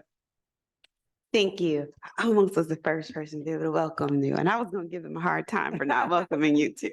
But I do also want to welcome you and thank you so much for joining BUSD. It was a pleasure meeting you at our audit committee meeting, which is another committee that I enjoy and want to thank. I saved thanking them for this moment right now because the questions that they asked and the partnership that the audit committee makes with the district really does help us to reach our financial stability goals. I also want to ask very quickly, and it's something I probably should have pointed out at the audit committee meeting, if we could just go through the acronyms on slide 17 for those who don't know what UPP means and LCFF means. And then if we keep the template going in the future, it will be spelled out. It's just a few. It won't take as long as it sounds. And then my second question is, how do we forecast our carryover for things like our unfulfilled positions and other things that we haven't spent, which we can start seeing now, reducing the amount of cuts that we will actually have to make. So, the unduplicated pupil percentage or the unduplicated pupil count is the meaning of the UPP and the UPC. And we usually have an appendix that kind of lists and all the acronyms and all the explanations, and I just omitted it. So we can spell it out. It's not a lot of space, but we can. And then we can also add it in an appendix, which we can do in the next. So, and what I think you're describing, former President Babbitt, is savings like salary savings. We will be more informed at the second interim, which ends in January, in terms of which positions are unfilled. So at that time, we can actually take the savings from the unfilled positions. It's not a permanent savings. It's like a one-time effort. For it to be permanent, we'd have to freeze those positions and not fill them in 24-25. So we have a lot of options. And I think we're gonna have to, when we reconvene with SBAC, we'll be looking at various opportunities. And of course, that's why we work with our budget partners to make sure we're using data-informed decisions and that we're not cutting programs that, that's because we try and do reductions furthest away from the classrooms. And then we'll obviously be using the method that our superintendent has put in place for looking at using our resources, our resource allocation. Thank you, Associate Superintendent. If there are no further questions, is there a motion to approve the first interim financial report? So moved. I'll second. Great, and Ms. Chires? Can we call the vote? Okay, You want me to call the roll? sure. Director Jennifer Shanoski, Did you forget my name? Yes. Director Laura Babbitt, Director Mike Chang, Yes. Vice President Khadijah Brown, Yes. and President Vasudev. Oh, Yes, thank you very much. Okay, thank you. All right, now we will allow for extended public comments. We have 12 folks that are that have indicated they want to make public comments. So because of that, we will, to be able to listen to everyone, we will give everyone a minute for public comment. So first I will call the agenda items. I will call the first three speakers, Aaron Rhodes, Nimoda Abina, and then we'll start with, I guess the rest are non-agenda items. Hillary Kilmanick, I'm sorry if I mispronounced your name, but we'll start with Aaron Rhodes, Nimoda Abina, and Hillary Kilmanick. Thank you, President Vasudev, and good evening, school board members. I wanted to take the opportunity to express our support for the African American Success Framework. Should start off for the audience. I'm Aaron Rhodes. I'm the Executive Director of the Berkeley Public Schools Fund. We are a partner in the African American Success Framework. I wanted to express our support for the work that the framework is doing and to express our support for the incredibly determined leadership of the African American Success Framework. Is this my phone? Okay. As a community partner of the African American Success Framework implementation team, and as a community partner of the district, we have aligned many of our programs and resources around the 4 goals of the African American Success Framework. And I wanted to mention just a few. We're particularly proud of the alignment between our grant making and the AASF goal number 2 about high quality differentiated professional learning, and particularly the sub-goal around professional development for classified educators. This year, we are supporting 5 different grants that aim to elevate the learning, collaboration, and sense of belonging for classified educators. And lead grantees in this work are Paula Phillips and Salida Mitchell. Thank you, Ms. Longfellow. Phillips. We're only doing a minute so we can hear from everybody, but thank you so much. And please do email us your comments. And then we'll move to Nimoda Abina and Hillary Kilmanick. Hi, board. No, this is on. Oh, okay. Can you hear me? Okay. I wanted to speak with you guys tonight about the African American Success Program, and just the excellence that this program is giving students. Over the Thanksgiving break, we got another pack, and for a number of years, a lot of I know a lot of other parents supplement their kids' education, and the information that went home was so detailed, so thorough. It was beyond anything it was college level. So just thank you for that. And then the other thing I put on my card was Longfellow. I wanted to thank you guys for putting grass at our campus. And I would like to encourage you guys to put the additional electrical and do the ventilation for the kiln room. Thank you. Thank you, Ms. Savina. And now I will call Hillary Kilnick and Yossi Fendel. If you could please come up. Hello, my name is Hillary Killimnick. I'm a resident of Berkeley. Resident of 17 years and a parent of 3 Jewish USD students. I'm here tonight to continue to bring attention to the hostile environment that is being created in our schools by a subset of teachers. The school district continues to have certain teachers pushing a one-sided narrative to the Israeli-Palestinian conflict, a very complex conflict, in order to promote their own personal beliefs upon our students. They've gone so far as to make it very clear that that is their intention, as we heard at the most recent school board meeting, where it was explained that Teach Palestine will only teach one side of history. They believe that teaching another perspective would minimize the Palestinian experience. This is not an appropriate teaching methodology, and it is in conflict with policy 6144, which states the expectation that, I quote, ensures that all sides of a controversial issue are impartially presented with adequate and appropriate factual information, end quote. When teachers teach about Israel-Palestine as if talking points like colonialism, genocide, and apartheid are not controversial, they are in violation of this law. Thank you, Ms. Kilnick. If you could please email us your comments if you didn't get through them, that'd be great. Thank you. Next, I'd like to call Yossi Fendel, followed by Dahlia Friedman, and then Aaron Cattler. Hi, my name is Yossi Fendel. I have a student at Berkeley High School, and I think it's important that our schools in Berkeley remain welcoming to students of all national origins, including both Palestinian and Israeli students. Statements that denigrate entire nations create a difficult learning environment for students from those nations and have no place at our schools.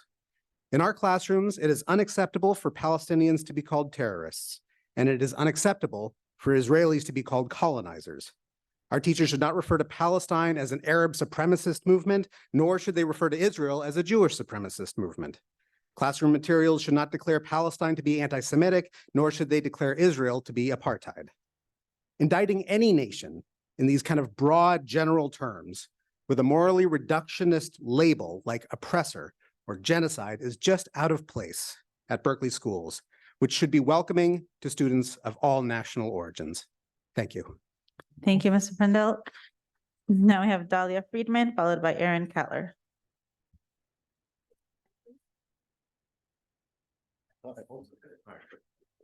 Are you Aaron Cattler? Oh, okay. Okay, can you please say your name? Yes, my name is Offer Grambek. Okay. I may have a card there also, but really appreciate your time. I know it's late. I've been a resident of Berkeley for 20 years. I have 3 kids. And I want to reflect on a conversation I had with my 7th grader who goes to King Middle School the other day. He asked me, what does it mean when my teacher puts up a Teach Palestine poster in their classroom? Does it mean that they are showing solidarity with many Palestinians that have lost their lives in the war in Gaza? Does it mean that they, I think it's okay that my grandparents and family have spent a lot of the last 60 days in bomb shelters? Do they think that that what happened on October 7th is a response to long-term occupation? Basically, I didn't really have an answer, and it kind of goes more, but basically I didn't really have an answer. So what I wanted to ask you guys, be able to answer that yourself. Thank you very much for your comments. Please feel free to email us if you weren't able to get through all your comments. Aaron Cattler, followed by Ofer Grambek, and I'm sorry if I mispronounced your name, and then lastly, Mari Tabum before we move to online comments. Great. Hi, I'm a proudly Jewish parent of a proudly Jewish BUSD student. Our family is unapologetic about our support for and critique of Israel as an integral part of our Jewish identity. I've heard the school board has taken the civil rights complaints that have been filed seriously, and I'd encourage the district to provide as much transparency as the law provides with individuals and the community. The complaints filed include anti-Semitism, but importantly extend beyond that, encompassing pervasive racial and ethnic slurs that continue to be explicitly tolerated on BUSD campuses. My hope continues to be that the school board will lead our students through this by exhibiting balanced, equitable, and responsive actions that foster an environment where we can talk to each other instead of about each other in our schools and even, dare I say, in this room. Tomorrow night is the start of the Hanukkah holiday for those who celebrate. I hope you'll see many Hanukkah candles lighting up our neighborhoods, and I hope that light will inspire you to shine your own light of inclusivity, understanding, and your commitment to eradicating discrimination in all forms. Happy holidays. Thank you for your comments. Ofer Granbeck, followed by, oh, that was you. Oh, thank you so much. And then we'll have Maddie Tabum, and then we'll move to online comments. For allowing me to come up here again. First, I want to say thank you, because as I said earlier, I came here, I had like this huge rock right here for the last 2 months. It's sitting there, but yesterday it received like really another like 100 pounds right here. And whatever you do, I think you're doing something right. And this has been like almost all times kind of, boring, the topics, the thing. Pauline, your presentations are just like, I try to follow. 17 seconds. I just want to see the issue of academic freedom. I wish we could actually talk about it. Nobody's trying to curtail academic freedom, but we want to have a conversation. We want to know what our students are taught, and we don't know. I asked the superintendent. The answer was very general, and I think we have the right to know. Thank you, Mr. Tabum, and thank you for your comments. Please feel free to email us if you have additional comments. Now we'll move to the first 3 folks that are waiting online. If we could promote Stacy Zoltara, followed by Michael's iPhone, and then Daniel F. And that will conclude public comment.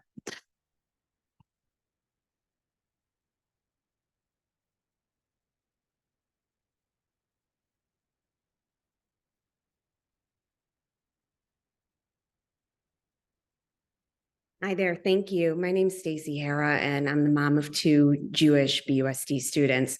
Like many of the people you've heard from throughout these several weeks, I've personally come to you to raise my concerns about anti-Semitism and to offer my help. I've seen a lot of performative listening, but I've witnessed 0 true partnership for action, which is incredibly disappointing. There's a Hebrew word, hineni, which roughly means, here I am. I'm ready for the challenge, and it's an answer to a call to serve. We invoke this word during Passover when we talk about our exodus from Egypt and when we talk about systemic and generational long anti-Semitism against Jews. We teach our kids it's our duty to stand up over and over again, even when it seems scary. And I want to emphasize to all of you that we continue to be scared. And the actions that happened at OUSD today emphasize that. Teachers reading books, I is for Intifada, is terrifying to us. Thank you very much for your comments. If you weren't able to finish, please email us. We have Michael's iPhone, followed by Daniel F.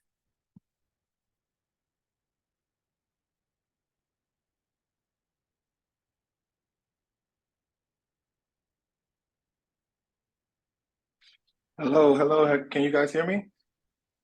Yes.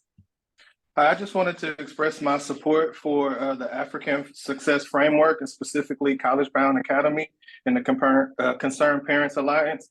I think programs like this are vital. I'm a Berkeley kid. I grew up in Berkeley, and programs like UCO Mesa and Break the Cycle and Young, Gifted, and Black have programs that allowed me to flourish as a Berkeley kid. And I think it should never come under question for these programs like this to receive funding to help you. This program, specifically College Bound, has created a success culture in my house where now all of my kids are looking forward to attending college. And as a parent like myself, I didn't know what steps to take to get my child ready for college and to be successful in life. And as staff and parents, I think our #1 goal is to give our children the best opportunity for success. And programs like this African Success Framework, along with College Bound, are programs that do that. So I hope that this is never something that is come under question where these programs are.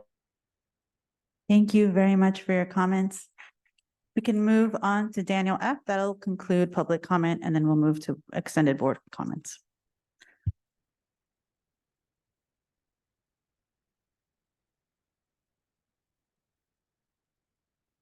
Hi, can you hear me?